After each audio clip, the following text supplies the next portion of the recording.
पुंडलीकवरदे हरि विठ्ठल श्री ज्ञानदेव तुकाराम. हरे राम राम राम हरे हरे.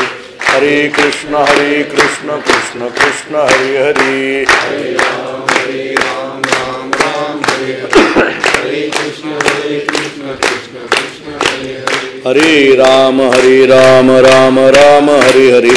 हरे कृष्ण कृष्ण कृष्ण हरे हरे. हरे राम राम हरे हरे. हरे कृष्ण कृष्ण कृष्ण हरे हरे. हरे राम राम हरे हरे. हरे कृष्ण कृष्ण कृष्ण हरे हरे. हरे राम राम हरे हरे. हरे कृष्ण कृष्ण कृष्ण हरे हरे. हरे राम राम हरे हरे. हरे कृष्ण कृष्ण कृष्ण हरे हरे. हरे राम राम हरे हरे. हरे कृष्ण पुंडलीकवरदे हरि विठ्ठल श्री ज्ञानदेव तुकाराम. मंगलम भगवान विष्णु मंगलम गरुडध्वजः मंगलम पुंडरीकाक्षो मंगलाय तनु हरिः. जिने पंढरी सारिखाची आपुला धामणगाव केला. वैकुंठाधिपती श्री विठ्ठल सखा सोयरा जोडीला. जो का भक्त विरक्त भूतळवटी विख्यात हा बोधला. त्या श्री संत सद्गुरुमान कोजी चरणी साष्टांग मी घातिला. पुंडलीकवरदे हरि विठ्ठल श्री ज्ञानदेव तुकाराम. बुद्धी आणि प्रार्थना जागविते भावना. पदांबुजी नमना धाव घेई. सद्गुरु श्री भैयाजी महाराज या ओवीतून बुद्धी आणि प्रार्थना या विषयाचा विस्तार करत असताना याच्यातून माझ्या अंतःकरणामध्ये भावना जागृत होते आणि ती भावना पदांबुजी नमना धाव घेई. सद्गुरुराया आपल्या चरणाकडे नमन करण्याकरता नमस्कार करण्याकरता मी धाव घेतो आहे अशा पद्धतीचा एक सरळ साधा भाव प्रगट करतात असा विचार आपला चालू आहे. परंतु हा विचार करत असताना की ही जी धाव घेई असा शब्द आहे या धाव या शब्दाचा विचार आपण थोडा पहिल्या दिवशी शरणागती या दृष्टीने विचार केला. मी तिथं जातोय. पदांबुजी नमना धाव घेई. सद्गुरूंच्या चरणाकडे नमस्कार करण्याकरता आम्ही धाव घेतो. सद्गुरूंच्या चरणाकडे काय, संतांच्या चरणाकडे काय, भगवंताच्या चरणाकडे काय, ही जी नमन करण्याकरता धाव हा जीव घेतो त्याचं कारण काय, तर शरणागतीची येण्याची कारणं काय असू शकतात याचा विचार आपण पहिल्या दिवशी केला. त्याच्यामध्ये शरणागताशी गुरुराया दया करा हा थोडा आधार मी घेत होतो.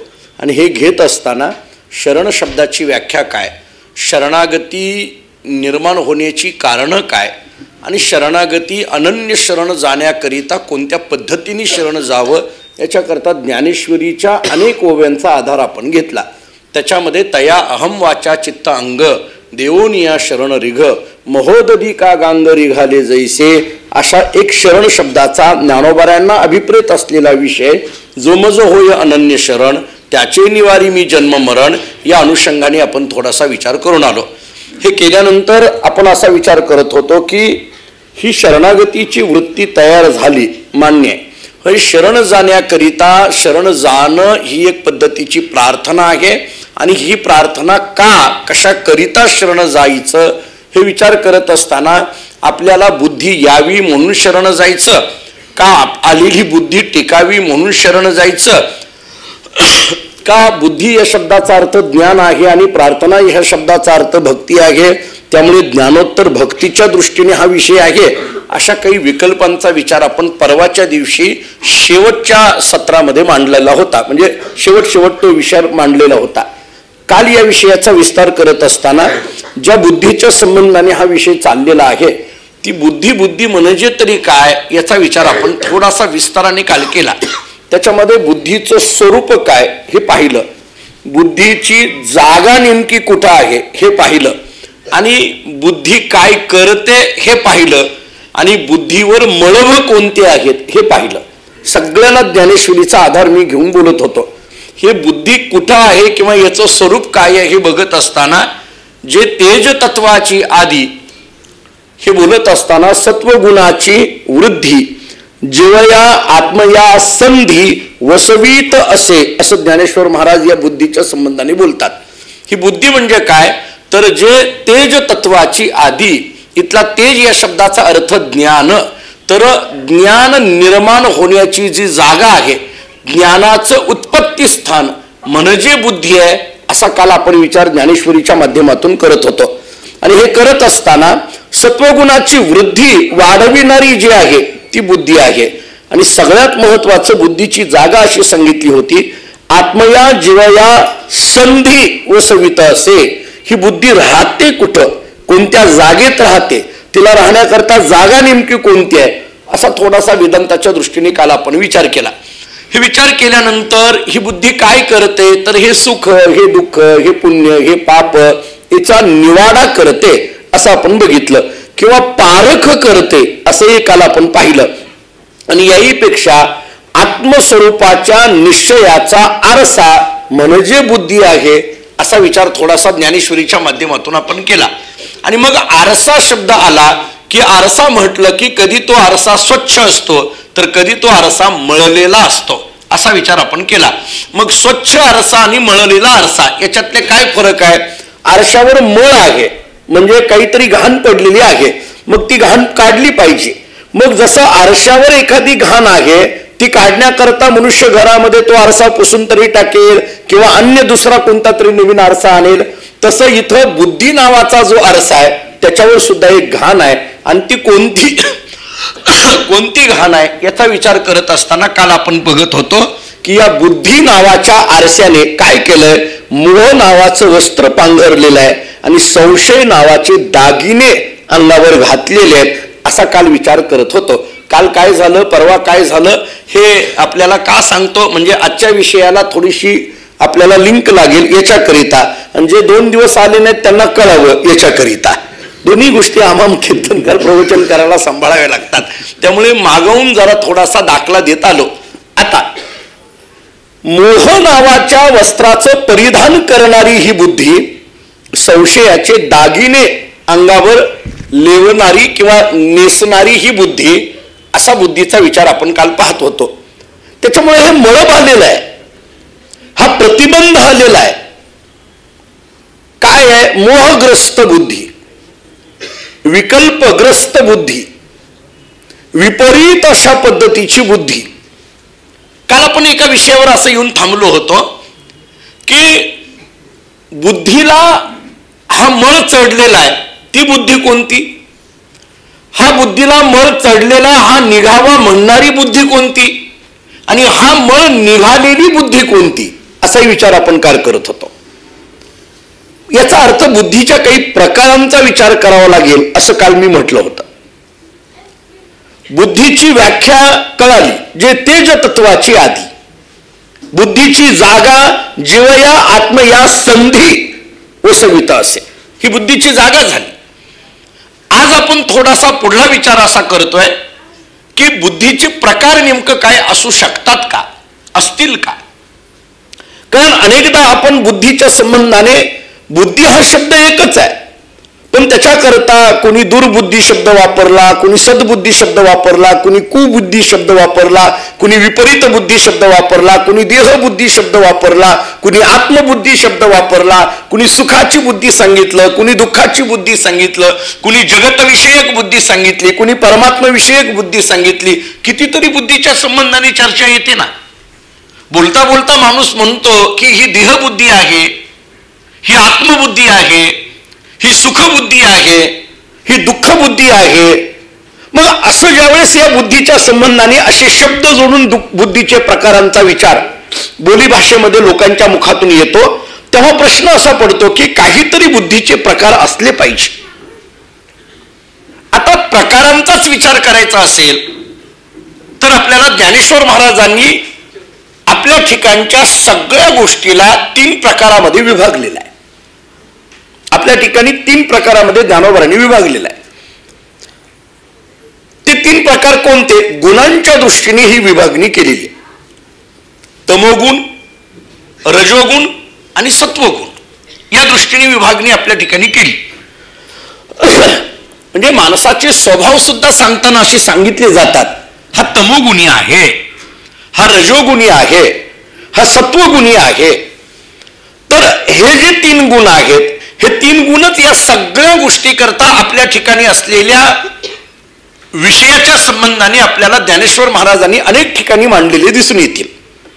मी आपल्याला त्याची उदाहरणं देऊन पुढे जातो. मुळात तम, रज आणि सत्व या 3 गुणांचा विचार सातत्याने आपल्या मनामध्ये चालूच आहे. या गुणांचा मेळ आपण जीवनामध्ये सतत लावतोच आहोत. बोलता बोलता माणूस म्हणतो हा तमोगुणी आहे. बऱ्याचदा प्रश्न पडतो की तमोगुणी मनुष्य कशाने ओळखायचा, रजोगुणी मनुष्य कशाने ओळखायचा, सत्वगुणी मनुष्य कशाने ओळखायचा. ऐका, मुळात या गुणांची वृद्धी अंतःकरणामध्ये होण्याला कारण काय? उपनिषदांनी सांगितलंय आहार शुद्धी सत्वशुद्धी ही. आपण ज्या पद्धतीचा आहार घेतो त्या पद्धतीची माणसाची बुद्धी होत असते. कारण त्या गुणांचा प्रादुर्भाव माणसाच्या जीवनामध्ये होत असतो. आहार हा फार महत्वाचा सांगितला. मी आपल्याला त्याही संबंधाने थोडं पुढे बोलणार आहे. मी बऱ्याचदा आपल्याला माहित असेल की आरंभाला काही मुद्दे असे मांडतो की त्याचाच मला विस्तार पुढे करायचा असतो. आहाराचा विचार या बुद्धीच्या संबंधाने महत्वाचा आहे. आहाराचा विचार गुणांच्या संबंधाने महत्वाचा आहे. आहाराचा विचार स्वभावाच्या संबंधाने महत्वाचा आहे. जसा आहाराचा विचार हा बुद्धीच्या संबंधाने महत्वाचा आहे, तसा संगतीचा विचार सुद्धा बुद्धीच्या संबंधाने महत्वाचा आहे. सत्संगती, विसंगती, कुसंगती हे संगतीचे प्रकारही आपल्याला केलेले दिसूनच येतात. त्यामुळे संगतीचा विचार त्याच्याही पेक्षा थोडं पुढे बोलायचं झालं तर आपल्या श्रवणाचा विचार सुद्धा बुद्धीच्या संबंधाने महत्वाचा आहे. आपण काय ऐकतो त्याच्यावर आपली बुद्धी तयार होत असते, हेही महत्वाचं आहे. ऐकण्याचं काय घेऊन बसला, वाचन काय आपण करतो तोही विचार महत्वाचा सांगितला. या सगळ्या गोष्टी आपल्याला या बुद्धीच्या संबंधाने महत्वाच्या असं आपल्याला संत वाङ्मयामध्ये सापडतं. प्रश्न असा आहे की हा तमोगुण तरी काय आहे, रजोगुण तरी काय आहे आणि सत्वगुण तरी काय आहे. त्या बुद्धीच्या संबंधाने त्याचे विस्तार करायचे, पण धावतं एका वाक्यामध्ये सांगून पुढे जातो. आळस निर्माण करणारा तमोगुण आहे, चंचलता निर्माण करणारा रजोगुण आहे आणि स्थैर्य निर्माण करणारा सत्वगुण आहे. आपल्याला अगदी एका वाक्यात सांगायचं झालं तर तमोगुणाचा परिणाम आळस आहे, रजोगुणाचा परिणाम चंचलता आहे आणि सत्वगुणाचा परिणाम स्थैर्य आहे. मी हे का सांगायला लागलो, कारण आपल्याला तमोगुणाने येणारी बुद्धी, रजोगुणाने येणारी बुद्धी आणि सत्वगुणाने येणारी बुद्धी या बुद्धीच्या संबंधाने पुढे बोलायचं आहे आपल्याला. आपण या प्रकारांकडे आलो तरी का, कारण आपण एका विचारावर काल येऊन थांबलेलो होतो की बुद्धीने मोहाचं वस्त्र परिधान केलेलं आहे. हे मोहाचं वस्त्र परिधान करणारी बुद्धी नेमकी कोणती आणि मोहाचं वस्त्र निघावं अशी इच्छा निर्माण होणारी बुद्धी कोणती आणि मोहाचं वस्त्र निघालं आहे अशी स्थिती येणारी बुद्धी कोणती आणि आता मोह होता काय निघाला काय याची कोणतीही जाणीव नसणारी बुद्धी कोणती. या पद्धतीने विचार करायचा आहे आपल्याला. म्हणून मी थोडा टप्प्याटप्प्याने जातोय, आपल्या लक्षात येते का पहा. जसं तमोगुणी बुद्धी, रजोगुणी बुद्धी आणि सत्वगुणी बुद्धी, तुम्हाला याच्यातलं एक साधं गमक अगोदर सांगून पुढे जातो. तम आणि रजाला एकाच पारड्यामध्ये टाकलंय बऱ्याचदा. तम आणि रज त्यातही थोडासा विचार करायचा झाला तर तम हा कनिष्ठ आहे, बरोबर आहे. तम हा कनिष्ठ सांगितला, रज हा मध्यम सांगितला आणि सत्व हा उत्तम सांगितला. असं एक साधारण उगे कळण्याकरता असंही प्रकार करायची गरज नाहीये, पण साधारण आपल्याला लक्षात यावं म्हणून मला या 3ही गुणाच्या पुढे एक वाक्य बोलायचं आहे. कनिष्ठ, मध्यम आणि उत्तम आणि उत्तमोत्तम याच्यातही फरक आहे. कनिष्ठ त्याच्यापेक्षा चांगला, मध्यम त्याच्यापेक्षा चांगला, उत्तम आणि उत्तमापेक्षाही चांगला उत्तमोत्तम. तुम्ही म्हणाल ठीक आहे, हे 3 गुण 3च्या बाबतीत लावता येईल, पण 4थ्याच्या बाबतीत काय लावायचं.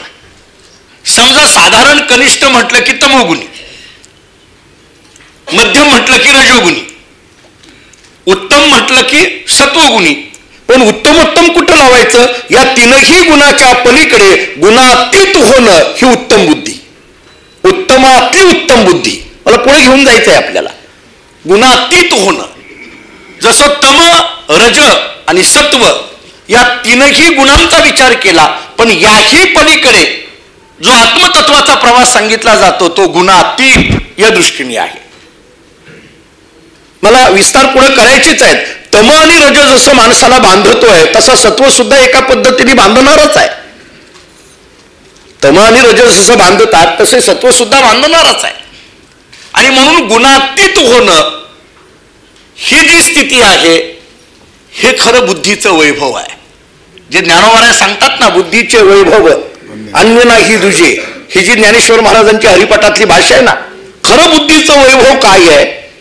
तमोगुण जाऊन रजोगुण येणं, रजोगुण जाऊन सत्वगुण येणं, पण या तीनही गुणाच्या पलीकडे गुणातीत होणं हे खरं बुद्धीचं वैभव आहे. गुणातीत होणं ही जी अवस्था आहे ही अवस्था खरी आत्मतत्वाची अवस्था आहे. तिथं पोच करणारी जी आहे ती बुद्धी आहे. फक्त अशी स्थिती असते की तिथं पोच झालं हे सांगण्याकरता सुद्धा बुद्धी बुद्धी म्हणून उरत नाही. तिथं काही उरत नाही ना, तिथं काही शिल्लक राहत नाही, काहीच नाही. अशी स्थिती म्हणजे गुणातीताची स्थिती आहे. तम, रज आणि सत्वामध्ये काहीतरी जाणीव आहे. तमामध्ये जाणीव आहे, रजामध्ये जाणीव आहे, सत्वामध्ये जाणीव आहे, पण जाणीव सुद्धा जिथं संपून जाते अशी स्थिती जी आहे ती गुणातीत अवस्था आहे. मला त्या स्थिती अनुषंगाने विचार करायचा आहे. आपण पहिला टप्पा विचारात घेऊ. काल आपण असं ऐकत होतो, अर्जुनाच्या ठिकाणी असलेली जी बुद्धी आहे की जो रणांगणावर आल्यानंतर आपल्या सगळ्यांना पाहतो, कौरवांना आणि पांडवांना पाहतो आणि पाहिल्यानंतर असं म्हणायला लागतो की हे माझे बंधू, हे माझे गुरु, हे माझे नातेवाईक, हे माझे गोत्रज, आणि असा माझा शब्द त्याला जोडलेला असल्यामुळे मोहग्रस्त झालेला हा अर्जुन, मोहाचं वस्त्र पांघरलेला अर्जुन. तमोगुणी बुद्धी कशाला म्हणा? ज्या बुद्धीने मोहाचं वस्त्र पांघरलेलं आहे, मोहग्रस्तता आहे ती तमोगुणी आहे, विकल्पाने युक्त आहे ती तमोगुणी आहे, विपरीत आहे ती तमोगुणी आहे. मी आपल्याला त्याचे खुलासे करतो. बुद्धीमध्ये कधी कोणता विकल्प येईल सांगता येत नाही, हे तमोगुणाचं काम आहे. तमोगुण काय करतो? कधी कुठला बुद्धीमध्ये विकल्प आणेल सांगता येत नाही.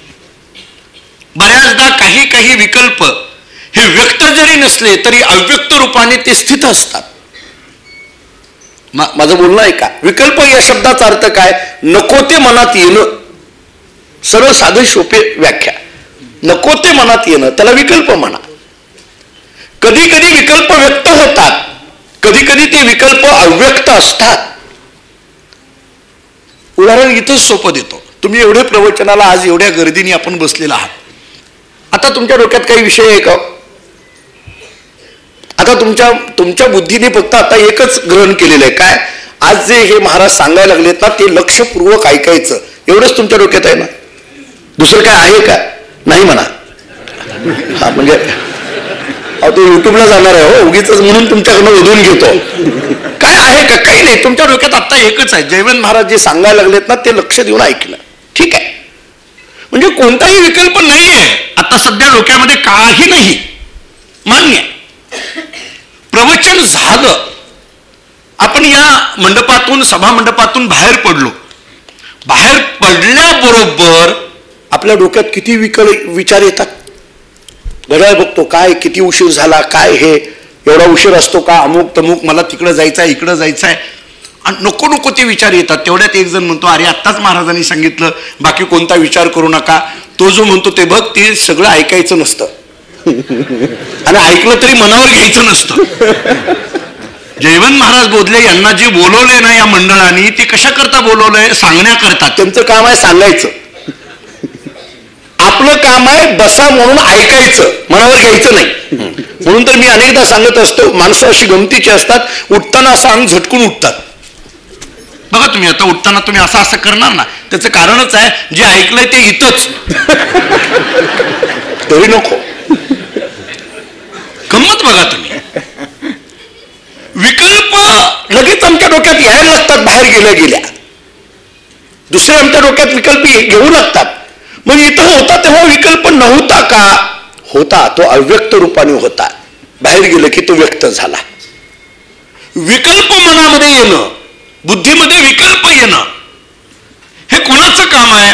या बुद्धीला तमोगुणाचा स्पर्श झाला की तो तमोगुण या बुद्धीमध्ये सारखे विकल्प टाकत राहतो विकल्प. काल आपण बोललो होतो ना, संशयाचे दागिने घातले या बुद्धीने. विकल्प टाकत राहतो या बुद्धीमध्ये काहीतरी. बर, गंमत अशी आहे, कधी कोणता विकल्प मनामध्ये येईल सांगता येत नाही. बुद्धीत कधी होईल सांगता येत नाही. विस्तार करण्यात वेळ घेत नाही, पण रामायणातलं एक फक्त उदाहरण देतो. पहा तुम्ही कशा रूपाने येईल. राम राजा होणार याचा सर्वात मोठा आनंद कोणाला झाला आणि याचं सर्वात मोठं दुःख कोणाला झालं? भावार्थ रामायण वाचून पहा. रामचंद्र प्रभू राजा होणार याचं सर्वात मोठं दुःख कोणाला आणि याचा सर्वात मोठा आनंद कोणाला? जर भावार्थ रामायणामध्ये जरा सूक्ष्म पद्धतीने नाथ महाराजांनी केलेलं चिंतन ऐकायचं असेल तर त्याची भाषा अशी आहे, प्रभू रामचंद्र राजा होणार याचा सर्वात मोठा आनंद कैकेयीला झाला. नीट ऐका, तुम्हाला जरा वेगळं वाटेल पण भावार्थ रामायण वाचा. राम राजा होणार याचा सर्वात मोठा आनंद कैकेयीला झाला. आता पुढे बोलू. राम राजा होणार याचा सगळ्यात मोठं दुःख देवादिकांना झालं. तुम्ही म्हणाल असं कसं काय? त्याचं कारण आहे. देवादिकांना दुःख का झालं? कारण देवादिकांना ब्रह्म, इंद्र, चंद्र, ब्रह्म या सगळ्या देवादिकांना दुःख का झालं? या देवादिकांनी विचार केला, हा राम जर राजा झाला तर हा वनवासात येणार नाही. हा वनवासात नाही आला तर याची सीता रावण पळवून आणणार नाही. सीतेला जर रावण घेऊन नाही आला तर सीतेला सोडविण्याकरता हा लंकेत येणार नाही. आणि लंकेत जर हा नाही आला तर रावणाच्या ताब्यातून आपली सुटका होणार नाही. जो तो आपापला विचार करतोय. काही करून हा राजा झाला नाही पाहिजे. काही करू, एका रात्रीत बदल करू, जे करायचे ते करू, हा राजा झाला नाही पाहिजे. काही करून याला खुर्चीवर बसू द्यायचं नाही. हे तेव्हापासून चालत आलंय. आता अशातला भाग नाही. आणि जरा पुढे बोलायचं झालं तर सगळ्या देवादिकांना राम राजा होणार याचं दुःख होणं हा भावकीवाद आहे असं म्हणायला हरकत नाही. तेव्हापासून चालत आलं. मग त्यांनी योजना केली. काय करायची ते ब्रह्मदेवांनी सांगितलं, काळजी करू नका, व्यवस्था करू. विकल्पाला सांगितलं, तू जा अयोध्येमध्ये आणि राम राजा होणार नाही याची व्यवस्था कर. विकल्पाने सांगितलं, मला कुठेही पाठवा पण अयोध्येमध्ये पाठवू नका. मी जाऊ शकत नाही कारण तिथं प्रभू रामचंद्रांचे पाय आहेत. जिथं रामचंद्र प्रभूंचे पाय आहेत तिथं मला जागा नाहीये. मी जाणार कसं आतमध्ये? तुझी जाण्याची व्यवस्था करू. काय करायचं? एका फळामध्ये त्या विकल्पाला जाऊन राहायला सांगितलं. त्या फळाचं नावही नाथ महाराजांनी कलिंगण असं फळाचं नाव सांगितलंय. आणि त्या कलिंगण नावाच्या फळामध्ये तो विकल्प जाऊन राहिला. मंथरेला फळं फार आवडायची. मंथरा फळं खाण्याकरिता अयोध्येच्या बाहेर आली. नेमकं तेच फळ घेतलं, तिच्या पोटामध्ये तो विकल्प गेला आणि विकल्पला घेऊन ती मंथरा आतमध्ये आली आणि कैकेयीला बोलायला लागली, कैकेयी, राम राजा होणार याचा तुला आनंद वाटायला लागला पण तू भोळी आहेस ग. राम राजा होणार याचा झाल्यानंतर कौशल्याचा मान वाढेल, तुला कोणी विचारणार नाही, तू भोळी आहेस, असं करू नकोस. मंथरा त्या कैकेयीच्या मनामध्ये घालायला लागली नको नको ते विषय. कैकेयी म्हणायला लागली, मला कळत नाही ही मंथरा कालपर्यंत माझ्या बाजूनी बोलत होती आणि आज का असं बोलायला लागली? तरी मी हिला म्हणत होते की असं प्रवचनाला जात जाऊ नको, नको ते बुद्धीमध्ये येतं, कुणीतरी नको ते काहीतरी घालतं. आणि मग ती कैकेयी समजून सांगायला लागली. ती मंथरा समजून घेत नव्हती. शेवटी मंथरा अशी त्या जमिनीवर लोळायला लागली असं वर्णन नाथ महाराजांनी केलंय. कैकेयीला वाईट वाटायला लागलं. कैकेयीने त्या मंथरेचे असे हात पकडले आणि त्याला उचललं, मिठी मारली. अगं मंथरे असं करू नको असं म्हटल्याबरोबर मंथरेच्या बुद्धीत असलेला विकल्प क्षणात कैकेयीच्या बुद्धीमध्ये गेला. पुढलं रामायण सांगायला आपल्याला वेळ नाही. आता मुद्दा काय आहे? विकल्प कधी येईल. आणि म्हणून मंथरेचं नाव घेताना एकनाथ महाराजांनी कसा उल्लेख केला सांगू? मंथरेचं नाव घेताना एकनाथ महाराजांनी केलेला उल्लेख ऐका. ती ओवी फक्त सांगून पुढे जातो. या चौघींचे उल्लेख फार छान आहेत. कौसल्याती सद्विद्या, सुमित्राती शुद्ध मेधा, कैकयीती अविद्या, कुविद्या मंथराती पासी. नाथ महाराजांनी केलेलं वर्णन. मित्र असं म्हणेल की इतके चांगले अर्थ अन्य रामायणामध्ये कुठे सापडणार नाहीत तुम्हाला. कौशल्य म्हणजे सद्विद्या आहे, सुमित्रा म्हणजे शुद्ध मेधा. मेधा या शब्दाचा अर्थ बुद्धी. येईल पुढे आपल्याला ते. कधी कधी मला प्रश्न पडतो, एकनाथ महाराजांनी सुमित्रेचं नाव घेताना शब्द द्यावा शुद्ध मेधा, कौशल्यला मात्र बोलताना सद्विद्या असा शब्द आहे. सद्विद्या या शब्दाचा अर्थ सांगू. सद म्हणजे परमात्मा, परमात्मा विषयक विद्या बुद्धी म्हणजेच काय, गुणातीत असलेली बुद्धी ती कौशल्य आहे. गुणातीत असलेली बुद्धी. आणि का म्हणू नये, कारण गुणातीत असलेला राम जिच्या पोटी जन्माला येतो ती गुणातीत नाही तर दुसरी कोण आहे.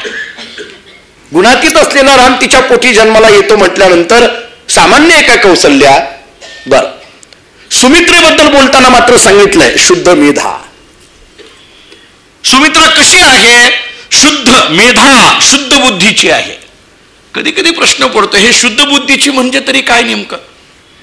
सुमित्रेचं चरित्र एका वाक्यात सांगतो, मी जास्त वेळ घेत नाही.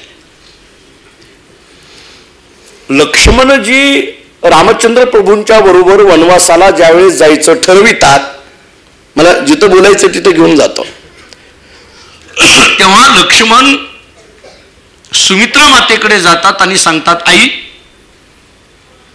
रामप्रभू वनवासाला निघालेले आहेत, मलाही वनवासाला जावं असं वाटतंय, जाऊ का. तुझी परवानगी घेण्याकरता आलोय, जरा बारीक आहे का, जाऊ का. सुमित्रेने एवढं चांगलं वाक्य सांगितलं. सुमित्रेने सांगितलं, लक्ष्मणा रामाबरोबर वनवासाला जाऊ का ही परवानगी घेण्याकरता तू माझ्याकडे आला ना, मग नीट ऐक. माझी परवानगी न घेता तू जर रामाबरोबर वनवासाला गेला असता तर माझा पुत्र शोभला असता म्हटले. माझी परवानगी न घेता रामाबरोबर वनवासाला गेला असताना तर माझा पुत्र शोभला असता. का, कारण ज्यांच्याबरोबर वनवासाला जायचं आहे ते प्रभू रामचंद्र आहेत, आणि प्रभू रामचंद्राबरोबर वनवासाला जायचं असेल तर आईच्या सुद्धा परवानगीची गरज नाही. हा विचार जर सुमित्रेच्या मनात असेल तर सुमित्रा ती शुद्ध मेधा. किती गोड वर्णन करतात नाथ महाराज. शुद्ध बुद्धीची, व्यापक बुद्धीची जी आहे ती सुमित्रा आहे. लक्ष्मण ऐकायचं आहे, सुमित्रा ऐका. लक्ष्मण ऐकायचं आहे ना, सुमित्रा ऐका. किती गोड सुमित्रेचा विचार सांगितलाय. मंथरेबद्दल बोलताना नाथ महाराज सांगतात, कुविद्या मंथरा ती. मंथरेबद्दल शब्द ठेवताना नाथ महाराजांनी ठेवलाय कुविद्या, कुबुद्धीची. जरा इथंच पुढली एक ओवी सांगू, ऐका नीट. कुविद्या शोभवून अविद्येसी श्री रामचंद्र पाठविला वनवासी. नाथ महाराजांनी वर्णन केलंय. या कुविद्येने, या कुबुद्धीने काय केलं, अविद्येमध्ये क्षोभ निर्माण केला. म्हणजेच कुबुद्धी असलेली मंथरा, या मंथरेने अविद्या असणारी कैकयी, त्या कैकयीच्या मनामध्ये क्षोभ निर्माण केला. आणि काय झालं, रामचंद्र पाठविला वनवासी. ही कुबुद्धी आहे. काय करते ही कुबुद्धी, विकल्प. मला सांगायचंय काय, ही कुबुद्धी काय आहे, विकल्पाने युक्त असलेली, मोहाने ग्रासलेली, विकल्पाने युक्त असलेली. कधी कोणता विकल्प येईल सांगता येत नाही. या बुद्धीला स्पर्श कधी होईल सांगता येत. हनुमंतराय जेव्हा प्रभू रामचंद्रांना विचारतात,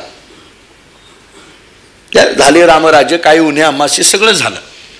एके दिवशी रामानेच हनुमंतरायला विचारलं, मारुतीराया तुम्हाला काय पाहिजे सांगा. आपण सगळेजण मारुतीरायाचे भक्त आहोत. योगायोगाने ज्यांच्या स्मरणार्थ हा कार्यक्रम ज्यांच्या आशीर्वादाने चालतोय, सद्गुरु श्री भैयाजी महाराज म्हणजे हनुमंतरायाचे मूर्तिमंत अवतार. हनुमान जयंती दिवशी त्यांचा जन्म, पुण्यतिथी, पुण्यतिथी त्यांची पुण्यतिथी येते. हनुमान जयंती दिवशी पुण्यतिथी, त्या स्वरूपाला प्राप्त होणं, हनुमत स्वरूपाला प्राप्त होणं. आणि मग हनुमंतराय प्रभू रामचंद्र प्रभू रामचंद्रांनी विचारावं तुला काय पाहिजे. हनुमंतरायांनी सांगितलं काही नको प्रभू. नाही काहीतरी माग. नाही काही नको. अरे मी द्यायला तयार आहे, काहीतरी माग. शेवटी हनुमंतरायांनी सांगितलं प्रभू एकच द्या. म्हटले काय? तुम्ही माझ्या हृदयामध्ये येऊन राहा एवढंच द्या. तुम्ही माझ्या हृदयामध्ये येऊन राहा. रामप्रभूंनी सांगितलं मागून मागून काय मागितलंय? मी हृदयामध्ये येऊन राहू. अरे मी अगोदरच आहे. कैसा हृदयामध्ये मी रामू. अगोदर आहेच ना, आणखीन काय ते? हनुमंतरायांनी गोड उत्तर दिलं. हनुमंतरायांनी सांगितलं ते निर्गुण रूपाने नाही, असं जे सगुण आहे ना, आता कोदंडधारी हे धनुष्यधारी जे आहात ना तुम्ही, असे येऊन राहा. धनुष्यासह असे येऊन राहा. प्रभूंनी विचारलं हृदयात जाऊन राहायचं आहे, या धनुष्याची काय गरज आहे? म्हणून ते धनुष्य खाली टाकलं आणि प्रभू रामचंद्र हनुमंतरायाच्या हृदयात राहण्याकरता निघाले. धनुष्य खाली टाकून निघाले. निघाल्याबरोबर हनुमंतरायांनी सांगितलं प्रभू ते खाली टाकलेले धनुष्य हातात घ्या आणि धनुष्यासह या. ते म्हणले धनुष्याची काय गरज आहे? धनुष्य कुठं पाहिजे? युद्धभूमीवर. इथं गरज आहे का त्याची? अहो ज्याची गरज जिथं नाही ते कधीही तिथं घेऊन जायची गरजच नाही. अहो मला सांगा, आता प्रवचन ऐकायला बसताना गरज कशाची आहे? कानाची आहे का नाही? मोबाईलची काय गरज आहे? मला एवढंच बोलायचं आहे, बाकी काही नाही. माणसं चालू प्रवचनात चालू असते. चालूच गरज आहे का? इथं इथं गरज नाही ना त्याची. दुर्दैव आता अलीकडे असे हे होऊन बसलंय. मला आठवत आहे, मला पूर्वी शाळेमध्ये असताना आम्हाला ते वादविवादाची स्पर्धा किंवा काही भाषणं वगैरे असायची. त्याच्यामध्ये ते विषय असायचा विज्ञान शापकी वरदान. मला वाटायचं हे कशामुळे विषय ठेवत असतील. मला आत्ता कळायला लागले ते कशामुळे ठेवत होते. विज्ञान शापकी वरदान. हो किती विचित्र परिस्थिती आहे. घरामध्ये 4 माणसं, घरातली आई वडील मुलगा मुलगी, हे 4 घरामध्ये एकत्रित बसणं अलीकडल्या काळामध्ये फार कठीण झालंय. एकत्रित राहणं फार कठीणच झालंय. आता एकत्रित कुटुंब पद्धती हा शब्द जवळजवळ आता संपत आलाय. इंग्रजीमध्ये आपण ज्याला जॉईंट फॅमिली म्हणतो ते आता राहिलेलं दिसत नाही. मला आठवत आहे आम्ही लहानपणी पाहायचो ना, आई वडील भाऊ बहीण म्हणजे सगळेजण घरात पती पत्नी एकत्रित राहणं याला एकत्रित कुटुंब पद्धती म्हणतात.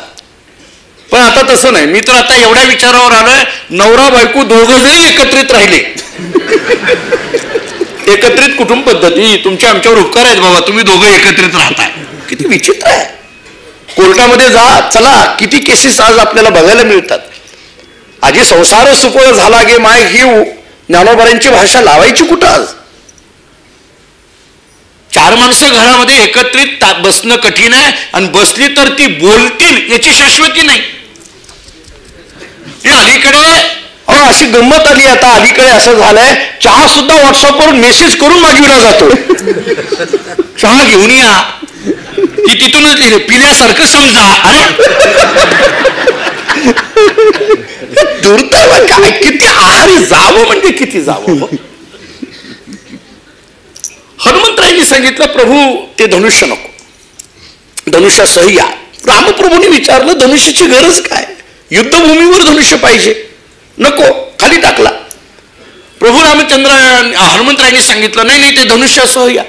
अरे गरज काय? तुम्ही धनुष्य घेऊन तरी या.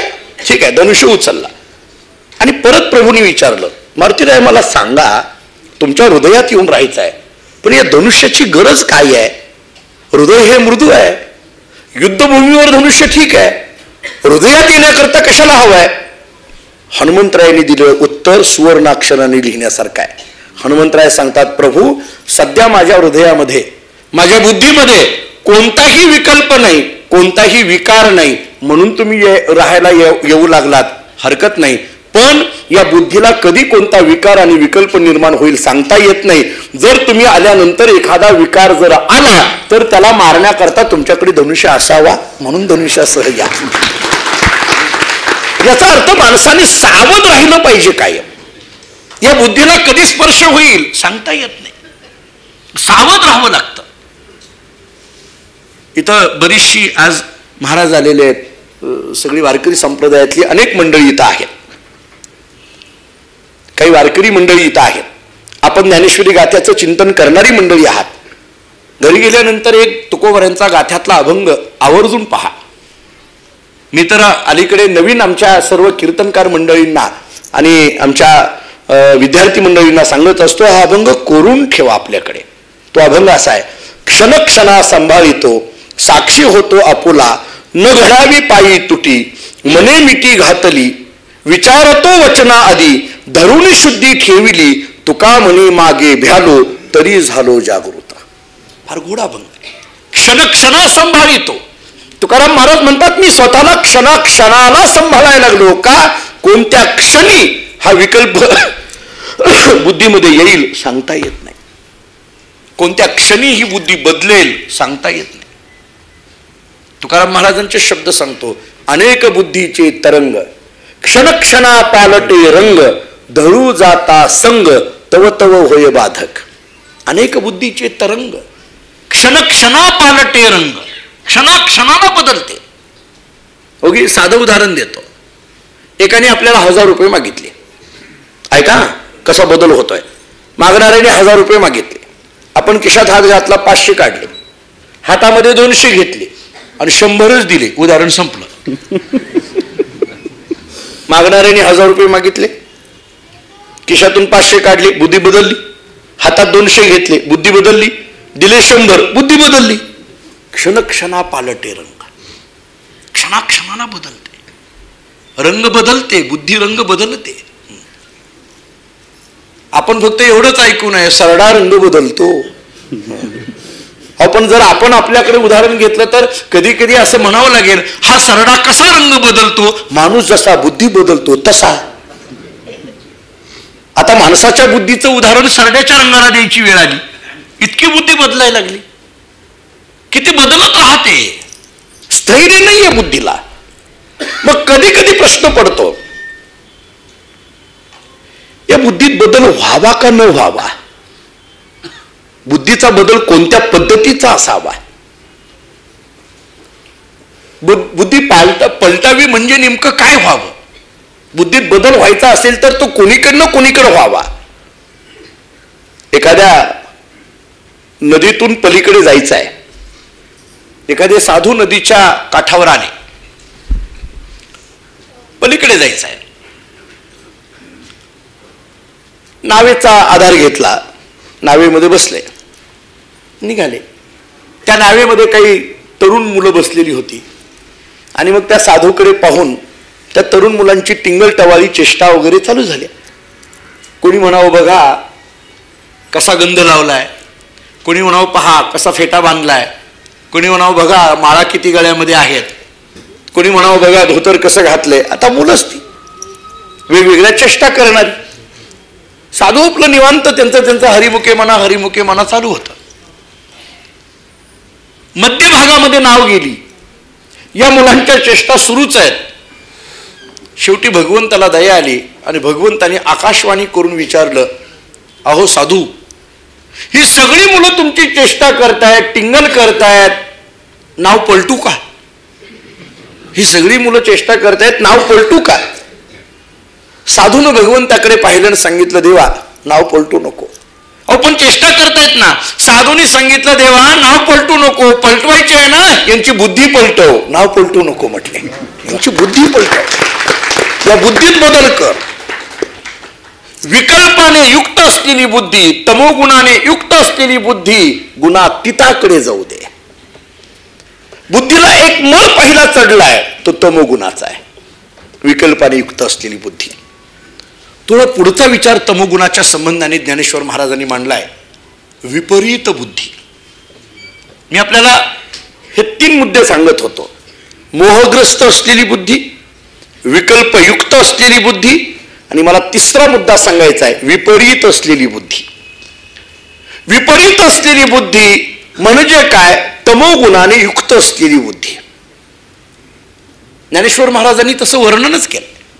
ज्ञानोबा आपल्याला असं सांगतात, तैसे धर्म जात तितुके जी बुद्धीशी पातके साचते लटिके ऐसेची बुझे, धर्म जात तितुके. ही बुद्धी कशी आहे? तमोगुणाने युक्त असलेली बुद्धी कशी आहे? साचते लटिके असं त्या बुद्धीला वाटायला लागतं. म्हणजे काय करायला लागते? जे खरं आहे त्याला खोटं समजायला लागली आणि जे खोटं आहे त्याला खरं समजायला लागली. असं विपरीत ज्ञान ज्या बुद्धीला होतं त्याला तमोगुणी बुद्धी म्हणा. हे विपरीत ज्ञान ज्या बुद्धीने स्वीकारलं ही तमोगुणाने युक्त बुद्धी असलेली आहे, तामसी बुद्धी. आपल्याला 3 बुद्धीचे प्रकार बघायचे. एक तामसी, दुसरं राजसी आणि तिसरं सात्विकी. आणि या 3 बुद्धीच्या 3 गुणाने युक्त असलेल्या बुद्धीच्या पलीकडचा विचार सांगायचा आहे, गुणातीत असलेली बुद्धी. इकडे जायचं आहे. तामसी बुद्धीबद्दल बोलत असताना सांगतात साच ते लटिके किंवा लटिके ते साच, दोन्हीकडनं लावून घ्या. जे खरं आहे त्याला खोटं समजते आणि ज्याला खोटं आहे ते खरं समजते. असं विपरीत ज्ञान ज्या बुद्धीने होतं त्या बुद्धीला म्हणा तामसी बुद्धी. ऐका नीट, आपल्याला व्यवहारामध्ये असं ज्ञान होत असलेलं दिसून येतं. बऱ्याचदा खऱ्याला खोटं समजतो आपण आणि खोट्याला खरं समजतो. वेदांतामध्ये